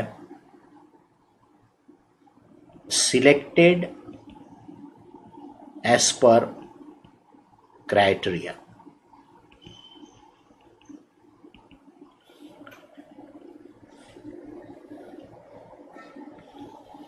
ये जो अदर सेगमेंट है बचे हुए जो रिपोर्टेबल सेगमेंट में नहीं आएंगे, जो बच गए other segment, to be clubbed. तो मान लीजिए अदर सेगमेंट में 3 बचे, 4 बचे, तो उनको क्लब करना है, to be clubbed and included for reconciliation. एक समझाने के लिए ऐसी अगर बोलूं कि मेरा ए सेगमेंट रिपोर्टेबल है, बी सेगमेंट रिपोर्टेबल है, सी सेगमेंट रिपोर्टेबल है, बराबर। इसके अलावा और 3-4 सेगमेंट है जो रिपोर्टेबल नहीं है, तो उनको मैं क्लब कर लूँगा अदर्स, ताकि यहाँ जो टोटल फिगर आएगा, तो जैसे मैंने आपको यहाँ पे रेवेन्यू बताया, सेल बताया, एक्सटर्नल रेवेन्यू, सेल्स एक्सटर्नल, तो इसका फिगर, इसका फिगर, इसका फिगर तो अलग अलग दिखेगा, और बचे हुए 3-4 के जो सेल है वो मिला के लिख देंगे, तो टोटल ये जो सेल रहेगा ये प्रॉफिट लॉस से टैली हो जाएगा, कोई कंफ्यूजन नहीं होगा, बराबर। ये इसका पर्पज है। तो ये अदर सेगमेंट यानी ये हो गया, और ये रिपोर्टेबल सेगमेंट में ये आ गया, ठीक। अब सवाल उठता है कि इनका क्या क्राइटेरिया है, रिपोर्टेबल सेगमेंट का क्राइटेरिया क्या है। तो उसके लिए एक तो 10% वाला क्राइटेरिया है,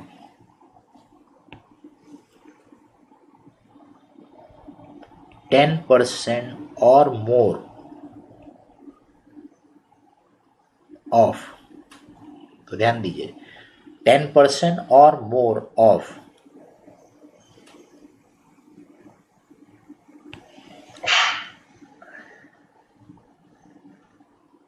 रेवेन्यू, काय का 10% और मोर, रेवेन्यू का, रेवेन्यू यानी कौन सी, तो एक्सटर्नल प्लस इंटरनल दोनों मिला के, तो एक्सटर्नल और इंटरनल दोनों सेल को मिला के आप चेक करो, अगर टोटल सेल का ये 10% या उससे ज्यादा है तो रिपोर्टेबल,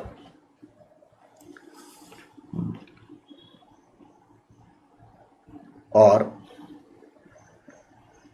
दूसरा रिजल्ट,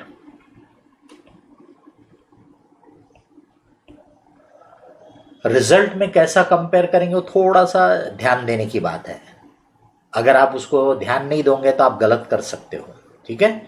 रेवेन्यू में तो आपको ध्यान रहेगा, पर रिजल्ट के मामले में तो मैं अभी भी थोड़ा सा बता देता हूं, बाद में जब अपन एग्जाम्पल लेंगे तो उस समय आपको बता दूंगा, तो आपको ध्यान में रहेगा। रिजल्ट और 3 एसेट्स, तो इसका मतलब हो गया, और देख रहे हैं ना, यानी 3 में से किसी भी एक में अगर वो बैठ गया, तीनों में बैठे कोई मना ही नहीं है, बट 3 में से किसी भी एक में बैठ गया तो वो रिपोर्टेबल सेगमेंट है। यानी उन्होंने 10% को एक कट ऑफ मान लिया कि जिसका सेल टोटल के सेल में से 10% है उससे ज्यादा है तो वो सिग्निफिकेंट है, उसकी अलग से डिटेल जानकारी दो। चलो सेल नहीं है बट उसके एसेट टोटल के 10% से ज्यादा है तो उसको रिपोर्टेबल बोला, इसका मतलब वो सिग्निफिकेंट माना।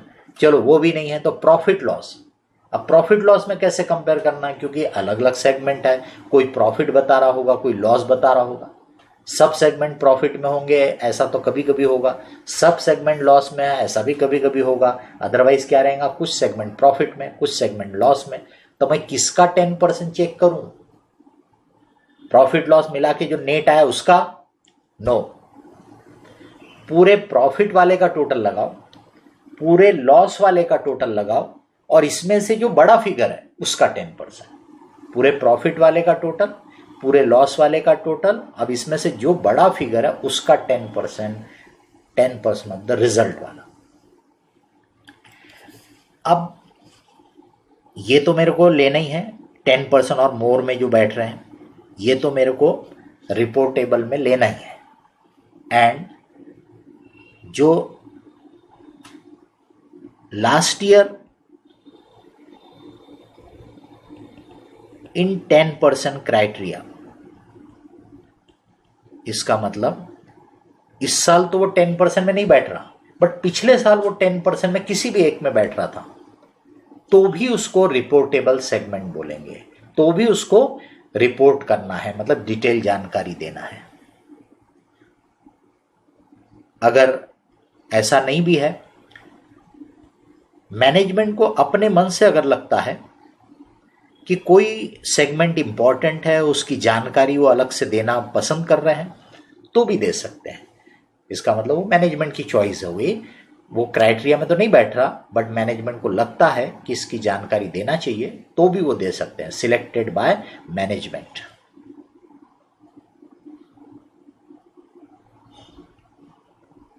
एडेड यानी ये होने के बाद एक और क्राइटेरिया है, तो added to make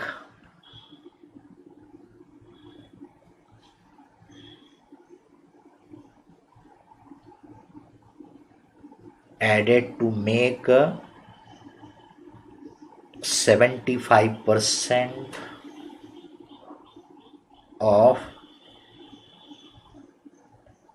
enterprise revenue. Enterprise revenue बोला मतलब एक्सटर्नल रेवेन्यू। मतलब क्या हुआ, आपने इसके हिसाब से जो भी सेगमेंट है वो तो लेना ही है, ठीक है। उसके बाद आपका पिछले साल अगर कोई 10% में बैठ रहा था तो भी लेना है। उसके बाद मैनेजमेंट की अगर इच्छा है कोई लेना है तो भी लेना है। अब ये तीनों टाइप के इसमें जो जो सेगमेंट आ गए उनकी जो एक्सटर्नल रेवेन्यू है उसका टोटल लगाया तो पता चला 70% ही हो रहा है। तो ये एक क्राइटेरिया और है कि रिपोर्टेबल सेगमेंट की जो एक्सटर्नल रेवेन्यू है वो टोटल एक्सटर्नल रेवेन्यू का 75% कम से कम रहना चाहिए। आपका तो 70% आ रहा है, तो और सेगमेंट ऐड करो और कोई, ताकि ये 75 के या उसके ऊपर चले जाए। बराबर। ऑलरेडी अगर ये जो अपन ने निकाला था यही अगर मान लो 75% या उससे ऊपर आ गया तो फिर आपको और ऐड करने की जरूरत नहीं रहेगी, पर अदरवाइज आपको इसको 75% पे लाने के लिए ऐड करने का रहेगा। तो 10% क्राइटेरिया में जो आ रहा वो तो लेना ही है। पिछले साल जो 10% में था पर अभी नहीं आया उसको भी लेना है।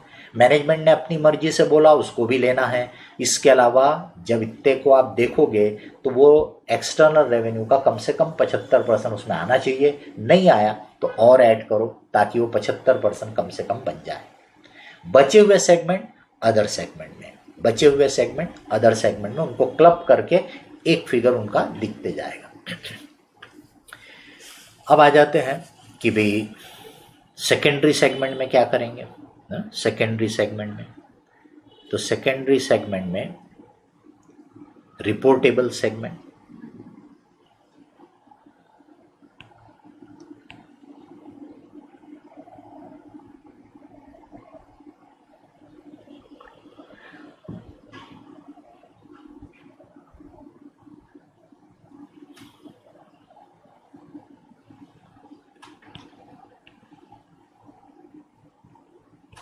Reportable segment. अदर्स यानी जो रिपोर्टेबल की क्राइटेरिया में नहीं बैठेंगे, अदर्स को पहले निपटा देते। अदर्स टू बी इग्नोर्ड, मतलब इसको रिकंसिलेशन वगैरह के लिए लेने की जरूरत नहीं है, छोड़ दो इनको, to be ignored. Reportable segment जो है इनके बारे में क्राइटेरिया क्या है, सिलेक्शन कैसे करेंगे। जैसे अभी अपन ने प्राइमरी सेगमेंट के बारे में देखा, अब इसमें कैसे अपन सिलेक्शन करेंगे। तो अगर ये बिजनेस सेगमेंट है, सेकेंडरी सेगमेंट में अगर ये बिजनेस सेगमेंट है तो 10% और more of external revenue,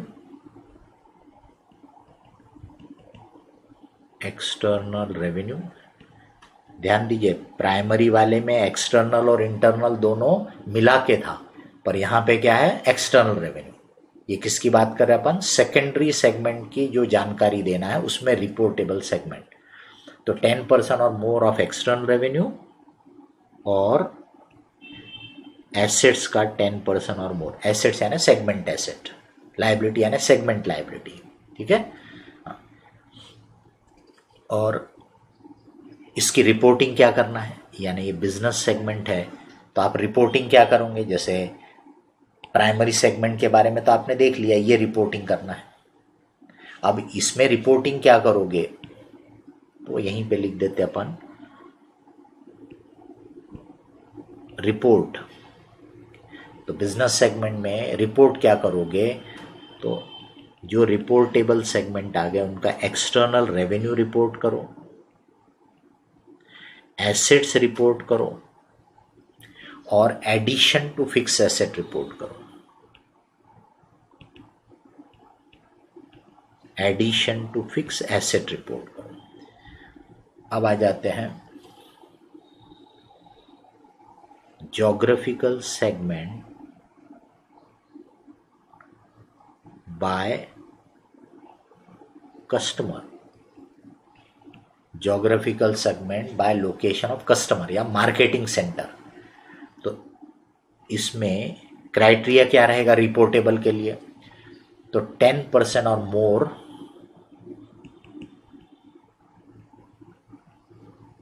of external revenue,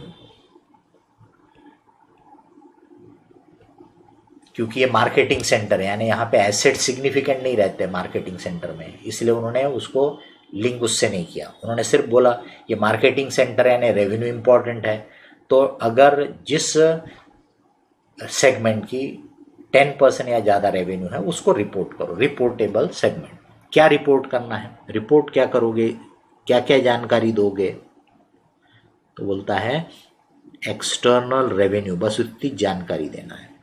external revenue बस इतनी ही जानकारी देने का है, बाकी की कोई और जानकारी नहीं देने का है। अब अगर geographical segment by location of asset होगा, यानी कि मैन्युफैक्चरिंग वाला प्रोड्यूसिंग वाला सेंटर होगा, तो क्राइटेरिया क्या रहेगा रिपोर्टेबल डिसाइड करने के लिए? तो 10% और मोर। अब ध्यान दीजिए ये प्रोड्यूसिंग वाला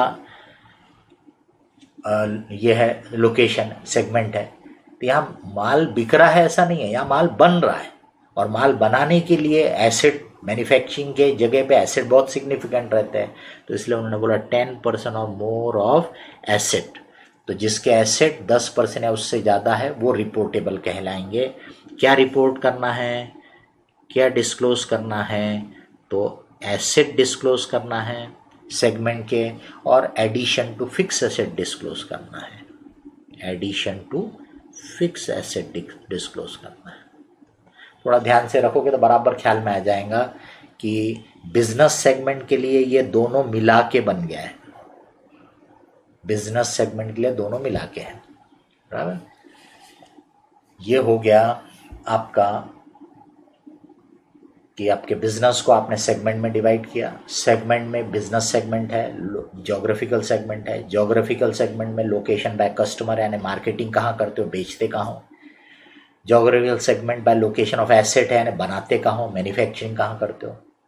अब इसमें से पहले तो डिसाइड करो कि प्राइमरी सेगमेंट कौन सा ट्रीट करना है, सेकेंडरी कौन सा। वो काहे पे डिपेंड करेगा कि आपके बिजनेस की, आपके ऑर्गेनाइजेशन की जो टोटल रिस्क एंड रिवार्ड है वो प्रोडक्ट एंड सर्विसेज से ज़्यादा रिलेटेड है तो प्राइमरी सेगमेंट।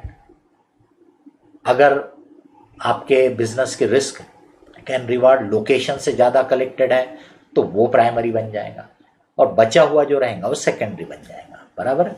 तो प्राइमरी सेगमेंट की डिटेल जानकारी देना है, उसकी रेवेन्यू इंटरनल एक्सटर्नल दोनों बताना है, रिजल्ट बताना है, प्रॉफिट लॉस, एसेट बताना है, लायबिलिटी बताना है, addition to fix asset, non cash expenditure, है ना, और उसके रिजल्ट को रिकंसाइल भी करके दिखाना है बैलेंस शीट, प्रॉफिट लॉस के फिगर से।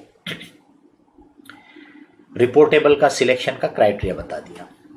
सेकेंडरी सेगमेंट में थोड़ी सी जानकारी देना है, ज़्यादा जानकारी नहीं। उसमें भी फिर रिपोर्टेबल कैसे सिलेक्ट करेंगे और क्या जानकारी देंगे वो बता दिया। जो रिपोर्टेबल नहीं है उनको इग्नोर कर देंगे, कोई रिकंसिलेशन उसमें करने का नहीं है। अब ये जो सेगमेंट्स हैं इनको सिलेक्शन कैसे किया जाएगा, बराबर, क्योंकि इसमें आपको एक तो सेगमेंट सिलेक्ट करना है ना, कि एक सेगमेंट यानी क्या, एक सेगमेंट यानी क्या, एक सेगमेंट में क्या क्या लूँ, ये 4 प्रोडक्ट को एक सेगमेंट में लूँ कि 2 को लूँ कि क्या। तो इसके लिए उन्होंने बोला कि सेगमेंट सिलेक्शन के लिए आप सबसे बेस्ट है कि बोर्ड ऑफ डायरेक्टर को या चीफ एग्जीक्यूटिव ऑफिसर को आप जो इंटरनल रिपोर्टिंग के लिए यूज करते होंगे क्राइटेरिया, क्योंकि देखिए management day to day operational के लिए ये सब चीज़ों पे ध्यान देता है, तो उसी को बेस बनाओ। मतलब AS 17 के लिए सब कुछ आपको जीरो से शुरू करके देखना है ऐसा नहीं बोलता, वो बोलता है कि आप बोर्ड ऑफ डायरेक्टर को रिपोर्ट देते हो या चीफ एग्जीक्यूटिव ऑफिसर को रिपोर्ट देते हो, तो उसमें आप क्या बेसिस पे देते हो? क्या आपके 2 प्रोडक्ट एक ग्रुप में, 3 को एक साथ ऐसे करके देते हो आप? बराबर। लोकेशन को कैसे ग्रुपिंग करते हो आप? क्या एक एक शहर को अलग अलग जानकारी देते क्या आप अपने डायरेक्टर्स को, चीफ एग्जीक्यूटिव ऑफिसर को? तो पता चलेगा कि नहीं। तो उसमें से सिलेक्ट करो सेगमेंट जो डेफिनेशन के हिसाब से मीट होना चाहिए, डेफिनेशन में बैठना चाहिए। बराबर। तो वो डेफिनेशन में बैठ जाए तो आपने जो इंटरनल रिपोर्टिंग के लिए यूज़ किया उस पे से। पर कई बार क्या होगा कि बोर्ड ऑफ डायरेक्टर को, चीफ एग्जीक्यूटिव ऑफिसर को इतने बारीक बारीक डिटेल थोड़े देते हैं, उनको तो बहुत ब्रॉड डिटेल दिए जाते हैं।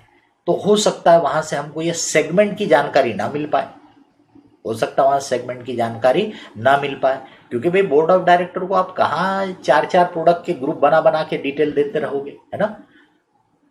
तो फिर क्या बोलता है, उससे लोअर लेवल का जो मैनेजमेंट है, तो बोर्ड ऑफ डायरेक्टर और चीफ एग्जीक्यूटिव ऑफिसर से नीचे का जो लेवल होगा उनको आप डिटेल देते होंगे ऑपरेशनल पर्पस के लिए, कंट्रोल पर्पस के लिए, मैनेजमेंट के पॉइंट ऑफ व्यू से उनको डिटेल जो देते हैं उसमें से देखो, हो सकता है उसमें थोड़ी डिटेल जानकारी मिल जाए। अगर उसमें से भी जो हमारे डेफिनेशन में बैठे ऐसा नहीं मिल रहा है, तो उसके भी नीचे वालों को अगर आप डिटेलिंग देते होंगे, तो मतलब सबसे टॉप वाले को पहले देखो, बट पॉसिबल है कि उसमें उतना डिटेल जानकारी ना मिले कि जिसमें से मैं अपने सेगमेंट डिसाइड कर पाऊं।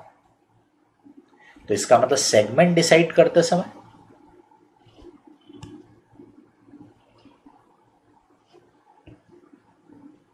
टू डिसाइड सेगमेंट, मतलब सेगमेंट में क्या क्या आना चाहिए। टू डिसाइड सेगमेंट, पहले आप क्या देखो, रिपोर्टिंग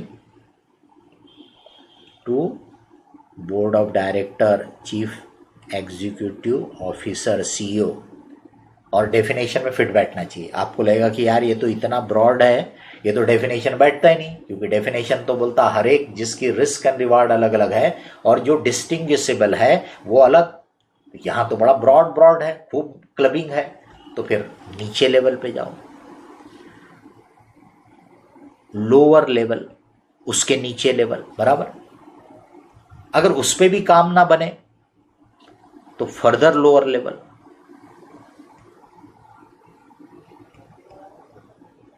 टिल लास्ट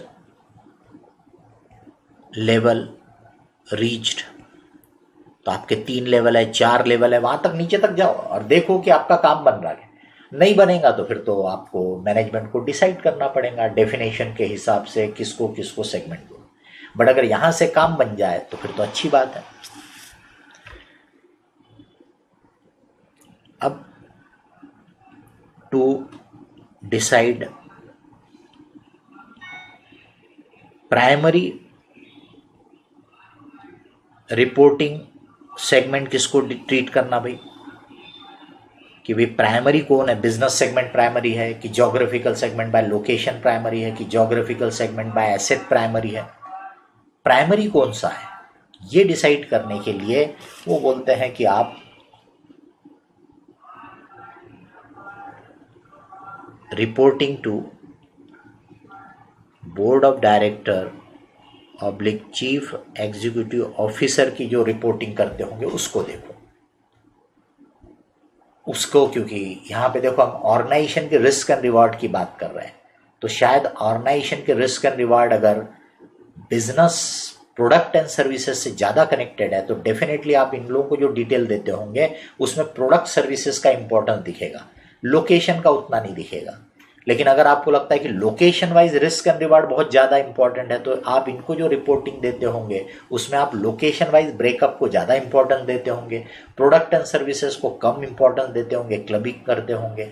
तो बोलता है कि इसमें से अगर आप आइडेंटिफाई कर सकते हो कि आपके एंटरप्राइज की रिस्क एंड रिवार्ड ज़्यादा क्लोजली कैसे एसोसिएटेड है तो सिलेक्ट कर लो, उसको प्राइमरी, दूसरे को सेकेंडरी, इस पे से कर लो।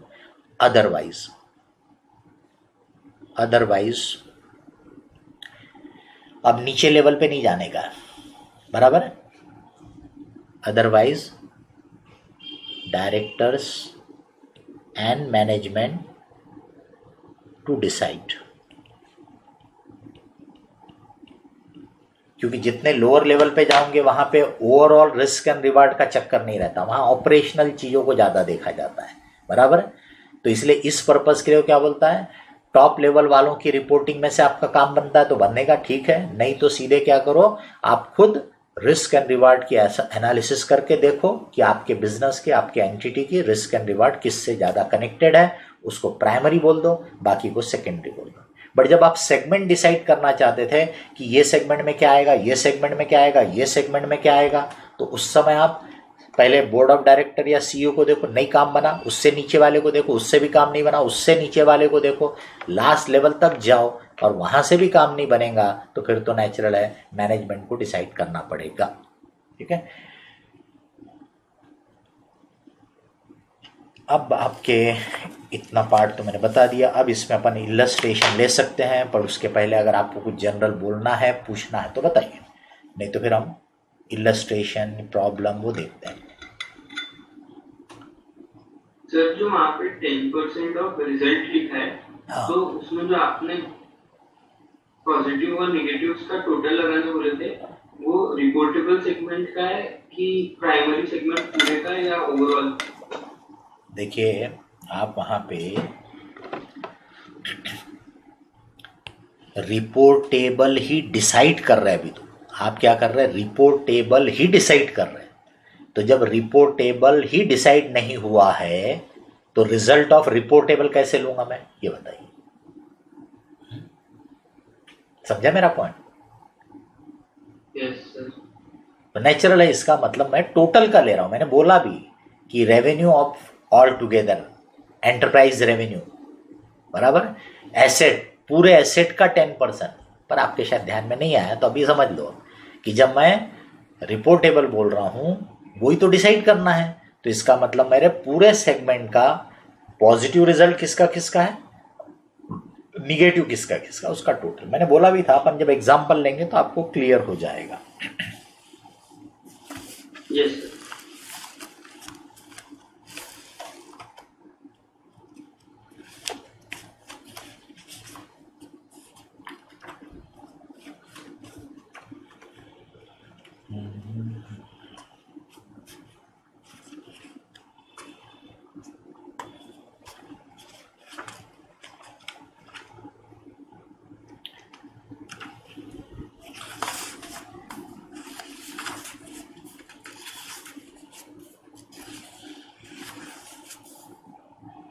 चलिए तो फिर अपन ऐसा करते हैं, क्वेश्चन देखते हैं 16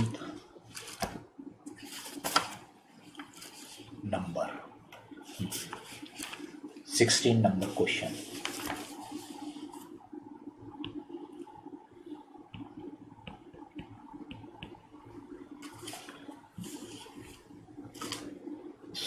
number question, Messrs Nathan Limited has 3 segments, namely P, Q and R. The total assets of the company are rupees 15 crore. Segment P has 4 crore, segment Q 6 crore and segment R has 5 crore. फिर बोलता है deferred tax asset included in the asset of each segment are P में 1 crore, इसमें 0.9 crore, इसमें 0.8 crore. The accountant contains that all these 3 segments are reportable segment. Comment. अभी थोड़ी देर पहले अपन ने देखा कि जो सेगमेंट एसेट है उसमें अपन इनकम टैक्स एसेट यानी डेफर टैक्स एसेट को इंक्लूड नहीं करते, बराबर। तो इसलिए सबसे पहले अपने को वो एसेट करेक्ट करके देखना पड़ेगा, तब अपने को क्राइटेरिया लगाना पॉसिबल होगा। सेगमेंट, तो उसने ये 3 सेगमेंट में अपने इसको डिवाइड किया, P, Q और R, और टोटल भी लगा लेते उसका, बराबर P, Q and R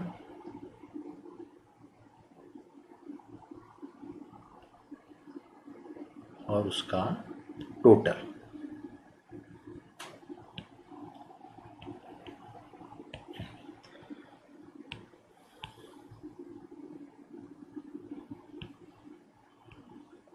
asset as given जो उसने हमको दिया, तो बोलता है कि भी इसके 4 करोड़ हैं, इसके 6 करोड़ हैं, इसके 5 करोड़ हैं और ऐसे total 15।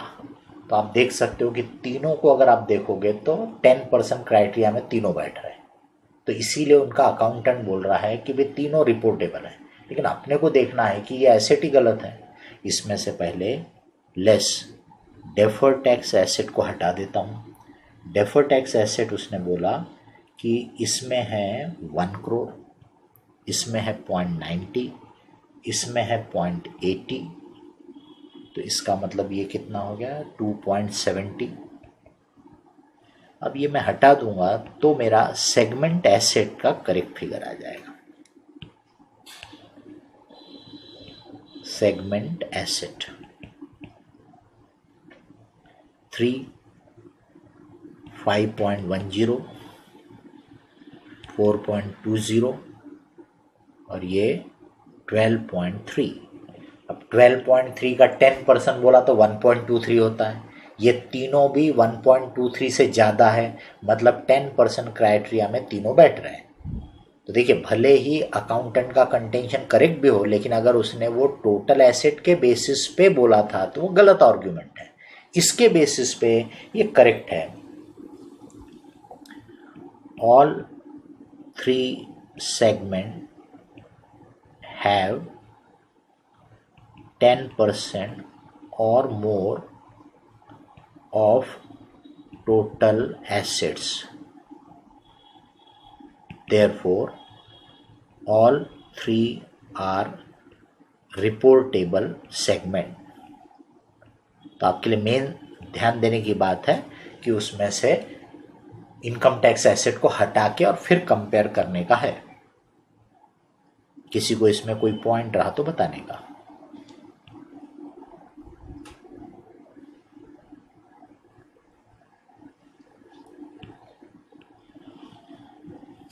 Question number 17।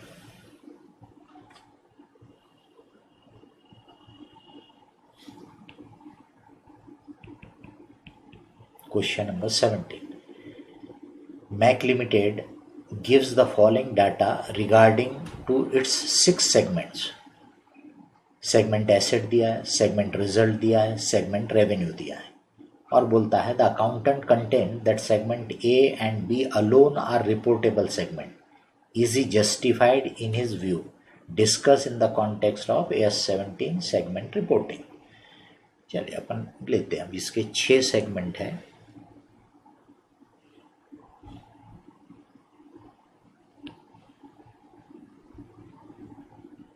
A, B, C, D, E, F total.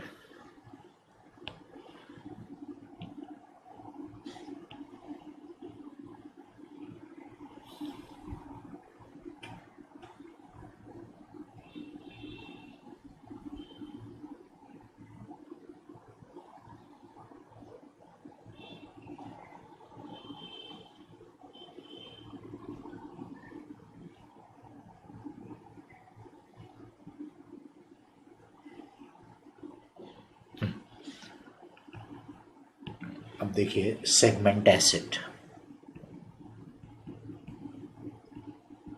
Segment asset इसके 80, 160, 60, 40, 40, 20, 400। अब मैं यहीं पे इसकी मार्किंग करूँगा 10% और मोर, तो मतलब 40 और मोर है ना। 400 का 10% यानी कितना हो गया 40। तो आप 10% और मोर बोलो या बोल दो 40 एंड मोर। तो ये 40 एंड मोर में आ रहा है, मतलब ये रिपोर्टेबल सेगमेंट हो गया। ये 40 एंड मोर में आ रहा है, ये भी आ रहा है, ये भी आ रहा है, ये भी आ रहा है, सिर्फ ये उसमें नहीं बैठ रहा है बराबर। तो इसका मतलब एसेट वाले क्राइटेरिया में ही ये इतने आइटम तो कवर्ड हो गए, इतने सेगमेंट तो कवर हो गए। चलिए अब देखते हैं सेगमेंट रिजल्ट।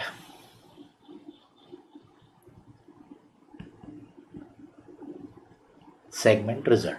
अब सेगमेंट रिजल्ट में अपने को पॉजिटिव वाले अलग देखना है, निगेटिव वाले अलग देखना है। ये 100 प्रॉफिट बता रहा है और ये दूसरा वाला जो है ये 380 का लॉस बता रहा है, ठीक, लॉस। फिर ये 20 प्रॉफिट, ये 20 प्रॉफिट है ना। फिर ये अगेन लॉस वाला आ गया। फिर ये 60 भी प्रॉफिट है। तो इसका मतलब प्रॉफिट वाले का टोटल देखेंगे, मतलब all segment which has positive result, तो it comes to 200 and all segment which has negative result तो इट कम्स टू 400। बराबर, ये समझ में आ गया। इसी का टोटल उसने 200 दिया है आपको, इसी का टोटल 200 दिया है। तो आपने किसका 10% लेना है, तो बोलता है कि पॉजिटिव रिजल्ट का टोटल, निगेटिव रिजल्ट का total, whichever is higher. तो हायर फिगर कौन सा है, ये है।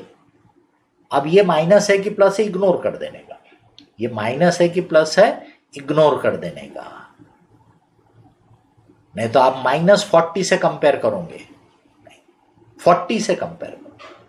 तो अब जिसका भी रिजल्ट 40 एंड अबाउ है तो 400 का 10%, पॉजिटिव वाला बड़ा रहे या निगेटिव वाला बड़ा रहे, जो भी बड़ा है उसका 10%, बट उसका रिजल्ट का साइन फिर इग्नोर कर देने का। 40 और मोर, 40 या ज्यादा, ये है, ये भी है, ये है, ये नहीं है, ये नहीं है, ये नहीं है। बराबर। तो इसका मतलब इस हिसाब से देखा जाए तो ये 3 बैठ रहा है इसमें।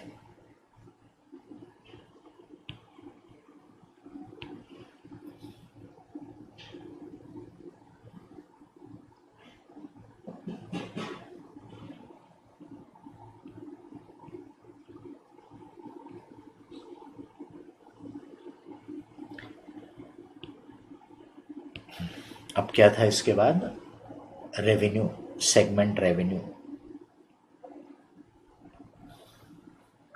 600, 1240, 160, 120, 160, 120 है ना, और इसका टोटल है 2400। तो अपन बोलेंगे 240 और मोर, 240 या उससे ज़्यादा। ये बैठता है, ये बैठता है, बराबर है। ये नहीं बैठ रहा, ये नहीं बैठ रहा, ये नहीं बैठ रहा, ये नहीं बैठ रहा। तो उसके अकाउंटेंट ने क्या देखा कि ए और बी तीनों में बैठ रहे हैं, इसलिए उसने इनको रिपोर्टेबल बोल दिया, और ये तीनों में नहीं बैठ रहे तो बोला ये रिपोर्टेबल नहीं है। जबकि AS17 बोलता है कि किसी भी में एक में भी फिट बैठ गया तो रिपोर्टेबल है। तो तीनों में वो रिपोर्टेबल रहना चाहिए, ऐसा नहीं है।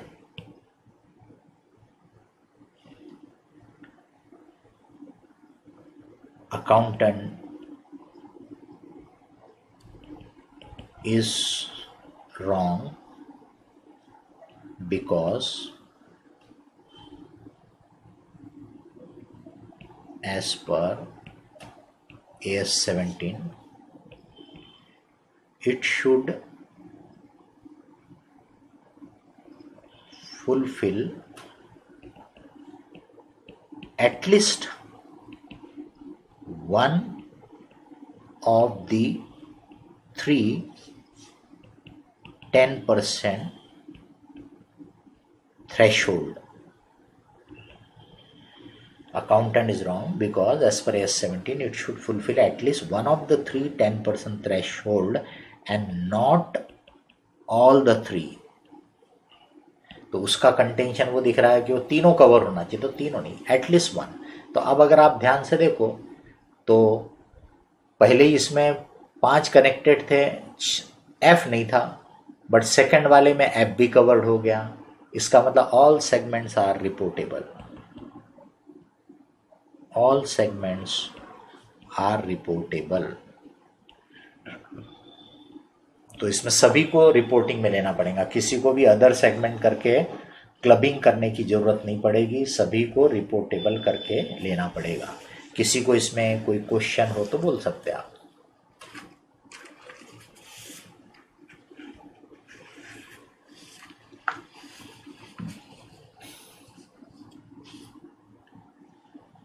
बिल्कुल ऐसे ही क्वेश्चन आपके जनवरी 21 की एग्ज़ाम में, नवंबर 20 की एग्ज़ाम में भी आया हुआ है, उसको भी देख लेते अपन।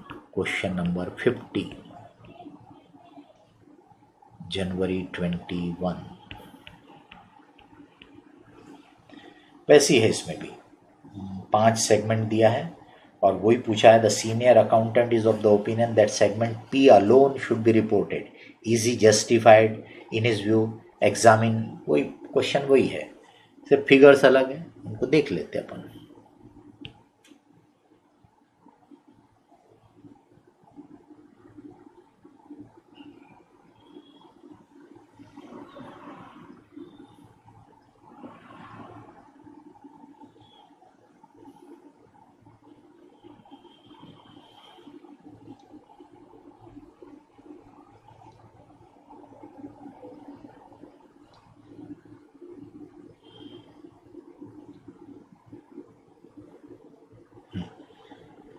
पांच सेगमेंट और उसका total.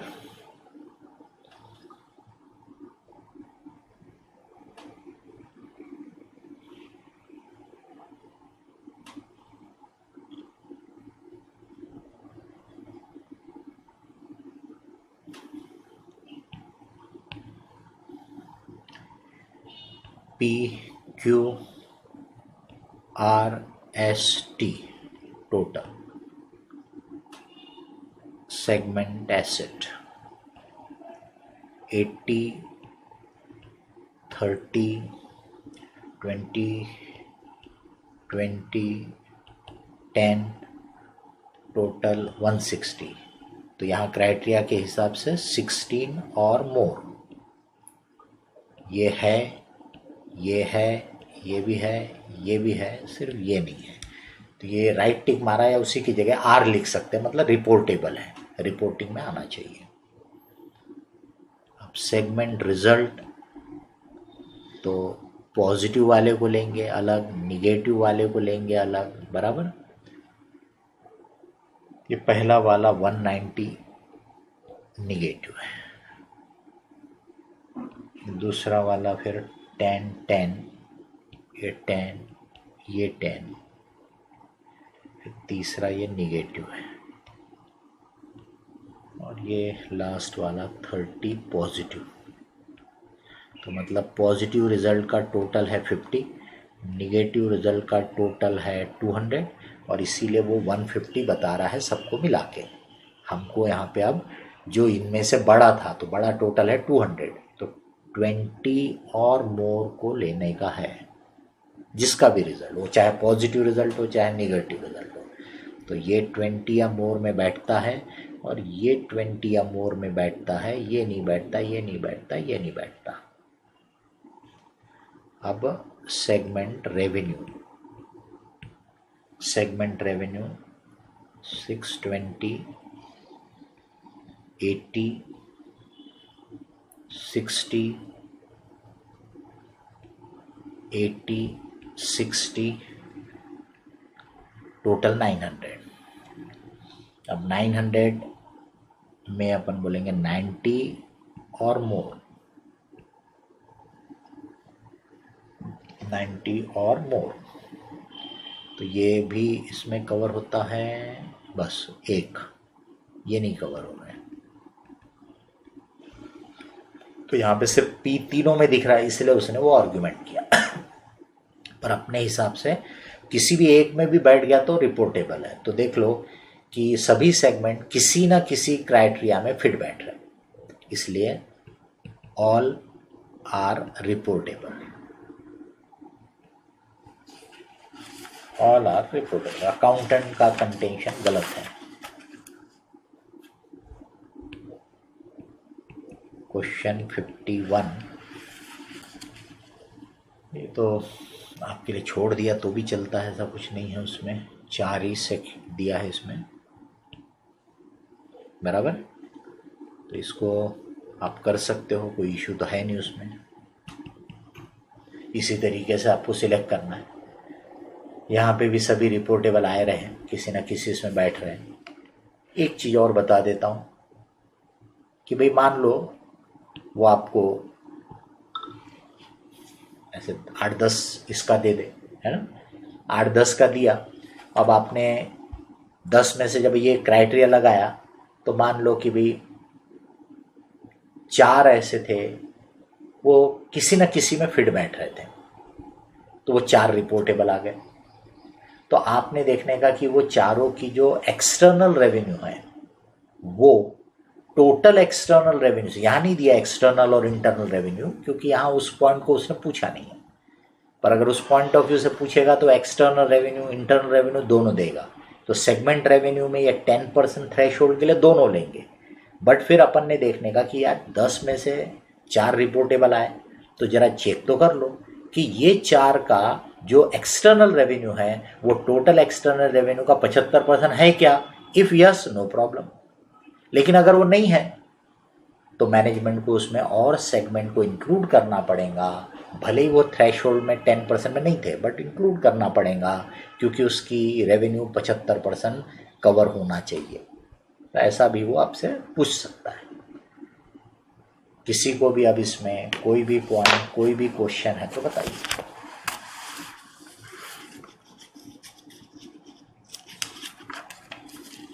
Any point, any question. Sir वो डिसाइड प्राइमरी रिपोर्टिंग सेगमेंट में आपने बोला कि बोर्ड को जो रिपोर्ट दी जाती है वही देखते हैं और लोअर लेवल पे नहीं करते हैं क्योंकि वहाँ पे ऑपरेशनल चीज़ों की बात होती है। सो वो समझा नहीं। तो आप धीरे धीरे जैसे जैसे एक्सपीरियंस बढ़ेगा ना तभी समझेंगे। ऐसे हर चीज़ एक बार में समझेंगे ऐसा नहीं रहता। लोअर लेवल वालों को ऐसा अपन बहुत छोटी छोटी डिटेल थे। जैसे एक सिंपल सा एग्जाम्पल, आपका जो मार्केटिंग का ऑफिसर होगा, सेल्स ऑफिसर होगा, उसको आप क्या करोगे, डेटर की लिस्ट दे दोगे कि भाई इनके पैसे के तू जरा मॉनिटर कर, दोगे ना। अब मुझे बताइए वो डेटर की लिस्ट आप बोर्ड ऑफ डायरेक्टर को भेजोगे क्या कि ये डेटर की लिस्ट है, इन लोगों से पैसा लेना बाकी है करके? बताइए मुझे, ये फर्क होता है।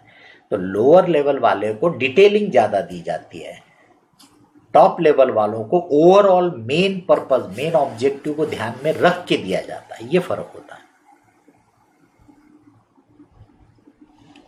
Yes, thank you. बोलिए, किसी को और कोई क्वेश्चन और कोई पॉइंट? तो हम पूरे बिजनेस के रिस्क की बात से देख रहे हैं। तो पूरे बिजनेस के रिस्क में क्या है, कौन ज़्यादा सिग्निफिकेंट है, ये लोअर लेवल वालों को नहीं दिया जाता है ना। उनका कोई मतलब ही नहीं, उनको देखना ही नहीं है। उनको अपने पर्टिकुलर डिपार्टमेंट, अपने पर्टिकुलर एरिया को ही देखना है। बट जो बोर्ड ऑफ डायरेक्टर है, जो चीफ एग्जीक्यूटिव ऑफिसर है, जैसे कि मैनेजिंग डायरेक्टर, वो पूरे ऑर्गेनाइजेशन को देख रहा है। तो उसकी रिपोर्टिंग में हो सकता है आपको मिलेगा कि ऑर्गेनाइजेशन के रिस्क किससे ज़्यादा कनेक्टेड है। अगर उसकी रिपोर्टिंग में आप प्रोडक्ट को ज़्यादा इंपॉर्टेंस दे रहे हो तो इसका मतलब बिजनेस सेगमेंट प्राइमरी है आपके लिए। अगर उसकी रिपोर्टिंग में आप ज्योग्राफिकल लोकेशन ऑफ कस्टमर ज़्यादा इंपॉर्टेंस देते हो, मतलब वो आपके लिए प्राइमरी होगा। तभी तो आप उसको ज़्यादा इंपॉर्टेंस दे रहे हैं डायरेक्टर्स को रिपोर्ट करते समय। बोलिए, किसी को और कोई पॉइंट और कोई क्वेश्चन?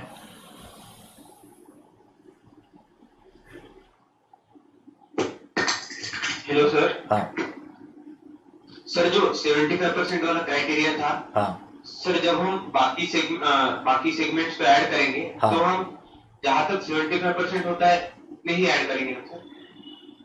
देखिए रिक्वायरमेंट क्या है आपको, यहां से देखो। आप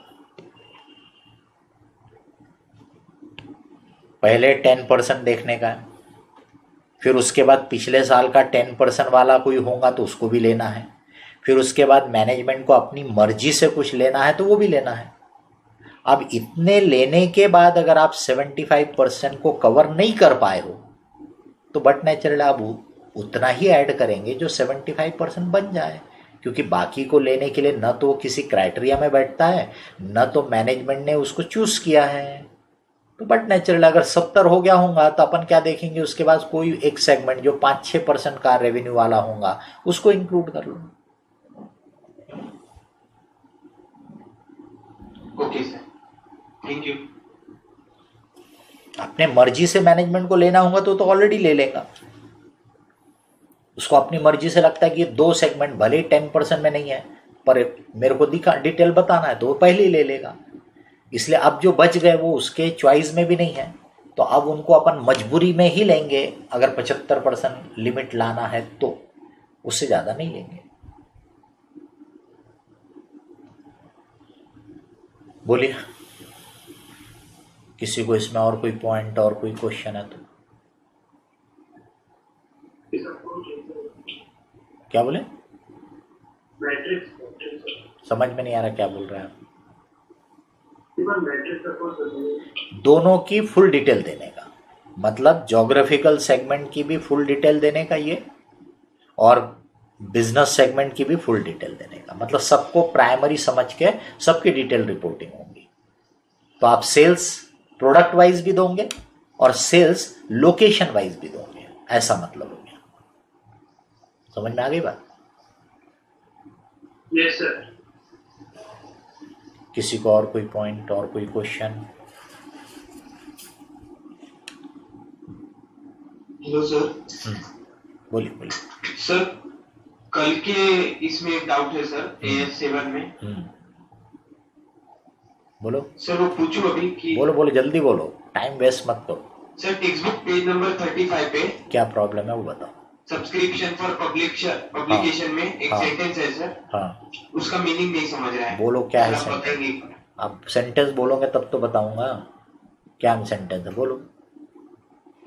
Where the items delivered vary in value from period to period, हाँ revenue should be based on the sales value of the item delivered हाँ in relation to the total sales value of all items. क्या problem है? कुछ भी problem नहीं है, कुछ भी प्रॉब्लम नहीं है। आप इंग्लिश मीडियम से पढ़े हो कि हिंदी मीडियम से, बताइए जरा।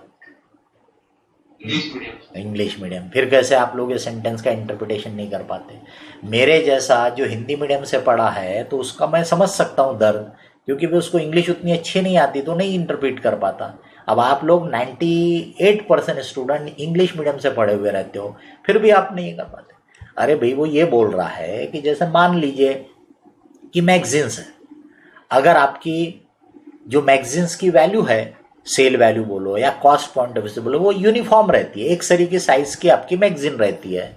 तो आप क्या करोगे, नंबर ऑफ मैगजीन्स को बेस बना सकते हो कि भाई टोटल मैंने सब्सक्रिप्शन लिया है 24 मैगजीन का, उसमें से इस ईयर में मान लो 8 मैगजीन डिलीवर होने वाली है, तो 8 मैगजीन का 8/24 इस ईयर में, नेक्स्ट ईयर में 12 मैगजीन डिलीवर होने वाली है तो 12/24 नेक्स्ट ईयर में, और जो बच गया वो थर्ड ईयर में, ऐसा करूंगा। यानी यहां पर क्या हो गया कि उनकी वैल्यू सिमिलर है, यूनिफॉर्म है, तो मैंने नंबर को बेस बना लिया। कितनी मैगजीन्स किस ईयर में, पब्लिकेशन से रिलेटेड आपने बोला, और वो AS7 नहीं होगा, AS9 होगा। ठीक है, अब आ जाते हैं कि मान लो कि नहीं, मेरी मैगजीन्स जो है हर पीरियड में अलग अलग साइज की रहती है, इसलिए उनका जो प्राइस रहता है वो भी अलग अलग होता है। कभी वो 200 रुपए की रहती है, कभी 100 रुपए की रहती है, कभी 250 रुपए की रहती है। तो फिर वो क्या बोलता है कि मुझे देखना पड़ेगा कि जितनी मैगजीन मैंने डिलीवर किया इस ईयर में, उनकी सेल वैल्यू कितनी होती है विथ रिस्पेक्ट टू टोटल की सेल वैल्यू कितनी, और उसका रेशियो निकाल लो, उसके प्रोपोर्शन में लो। Okay sir. बोलिए, किसी को और कोई क्वेश्चन और कोई पॉइंट?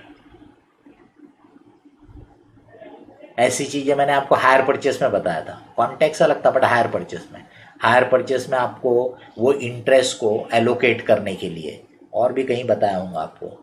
ठीक है, तो उसमें मैंने बोला कि नंबर ऑफ इंस्टॉलमेंट को आप बेस बना लो कि नंबर ऑफ इंस्टॉलमेंट पहले ईयर में कितने आउटस्टैंडिंग है, दूसरे ईयर में कितने आउटस्टैंडिंग है, तीसरे ईयर में कितने आउटस्टैंडिंग है, इसके रेशियो में आप इंटरेस्ट को एलोकेट कर दो। लेकिन फिर आपको ऐड किया होगा कि अगर इंस्टॉलमेंट का अमाउंट अलग अलग होगा तो नंबर ऑफ इंस्टॉलमेंट से नहीं, फिर अमाउंट लो कि फर्स्ट ईयर में अमाउंट ऑफ इंस्टॉलमेंट आउटस्टैंडिंग कितना है, सेकेंड ईयर में कितना है, थर्ड ईयर में कितना है।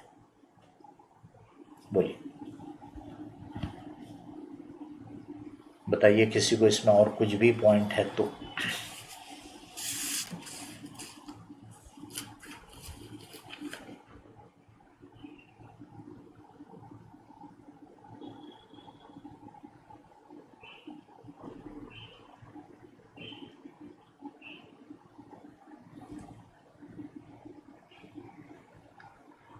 अब बहुत बार क्या करते लोग, ऐसे बड़े बड़े चार्ट बना बना के और स्टूडेंट को देते हैं। स्टूडेंट को लगता है वाह क्या बड़ा चार्ट मेरे को मिल गया, पूरा एक चार्ट में सब कवर कर लिया, पूरे एयर्स बोले 10 एयर्स 11 एयर्स जो कोर्स में रहेंगे पूरे एक ही चार्ट में कवर कर लिया।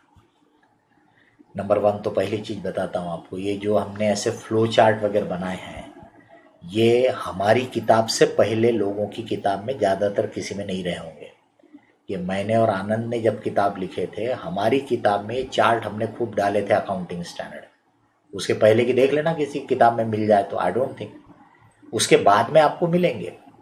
या तो उन्होंने हमसे कॉपी किया हो, ऐसा जरूरी नहीं, बट एटलीस्ट हमसे इंस्पायर हुए होंगे कि भाई ऐसा चार्ट से ज़्यादा अच्छा।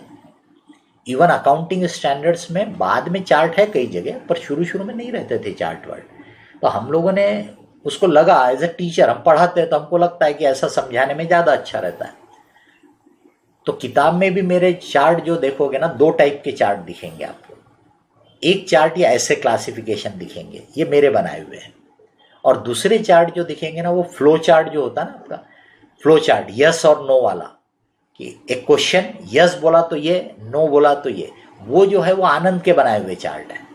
आनंद ने उस टाइप के बनाया हुआ था। आनंद भी टीचर, वो भी पढ़ाता था, वो ऑडिट पढ़ाता था, उसका अपना तरीका था समझाने का।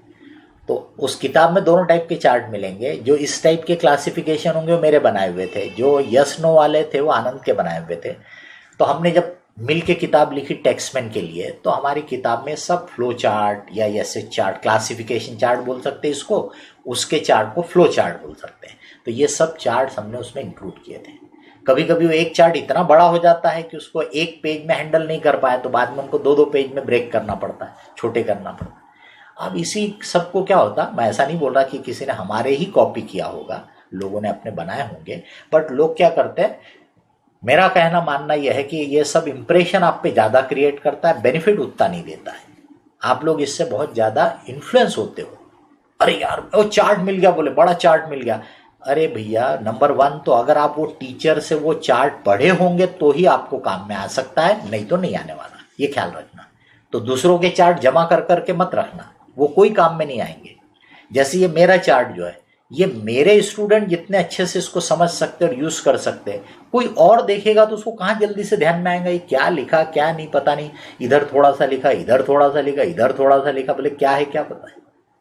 तो इसका मतलब ये ऐसी चीजें किताब में थोड़ी ज्यादा डिटेल में लिखी होंगी, वो तो इंडिपेंडेंट पर्सन फिर भी समझ सकता है, पर यहाँ जो मैं लिख रहा हूँ ये और शॉर्ट में हो जाता है। तो ये जो डायरेक्टली मेरे से एक बार सुना है उसको जल्दी समझ में आएगा, उसको बेनिफिशियल रहेगा, दूसरे को नहीं रहेगा। तो अब ये मेरा ये पेज मैंने अलग कर दिया, वो पेज अलग कर दिया, क्योंकि एक साथ पूरा पॉसिबल नहीं था प्रेजेंट करना। तो मैंने ऊपर का आधा पार्ट इधर बता दिया, उसकी चीज़ें मैं डिटेल लिख दिया, समझा दिया। नीचे मैंने बाकी जनरल चीज़ें जिसको इसके नीचे लेना ऐसा कुछ नहीं था, उसको इसके बाद समझा दिया। अब यहाँ पे मैंने वो बचे हुए चार्ट की बातें फिर यहाँ पे बात की कि भाई जो भी सेगमेंट है, बिजनेस सेगमेंट, जोग्राफिकल सेगमेंट में भी 2, location of asset, location of customer, यानी मैन्युफैक्चरिंग पॉइंट ऑफ व्यू से या मार्केटिंग पॉइंट ऑफ व्यू से।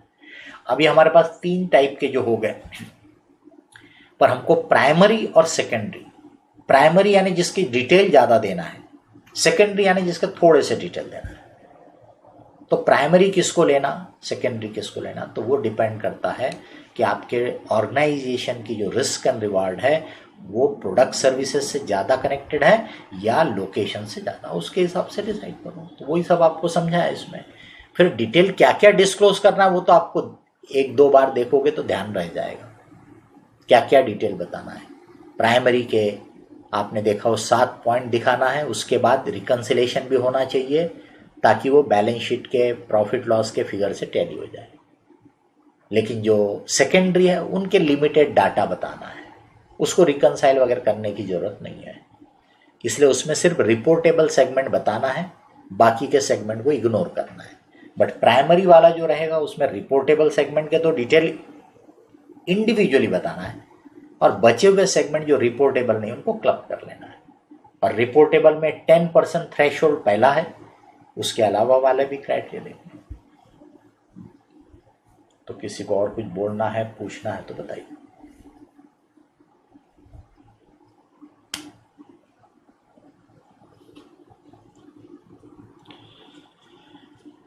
तो चार्ट आपने खुद बनाओ, या तो वो आपको मदद करेंगे, जो आप, क्योंकि आपके दिमाग में एक आइडिया बनती है कि अच्छा इसको मैं ऐसे ध्यान रख सकता हूँ, इसको ऐसा ऐसा लिंक है इनका, तो आपने अपने मन से बनाया, वो यूज़फुल रहेगा। या फिर जो टीचर ने बनाया है उसने आपको पढ़ाया हो, तो उसने वो समझाया होगा, तो आपके काम में आएगा। ऐसे थर्ड पार्टी के चार्ट तभी काम में आ सकते जब वो फुल डिटेल वाले हो, और फुल डिटेल अगर कोई देते जाएगा तो वो चार्ट बड़े बड़े बनते जाएंगे, वो फिर शॉर्ट में नहीं दिखते फिर, बराबर। सर हाँ, सर अकाउंटिंग स्टैंडर्ड से थियोरेटिकल क्वेश्चंस भी आ सकते हैं? थेरेटिकल भी आएंगे, न्यूमेरिकल भी आएंगे, दोनों टाइप के क्वेश्चंस आ सकते हैं।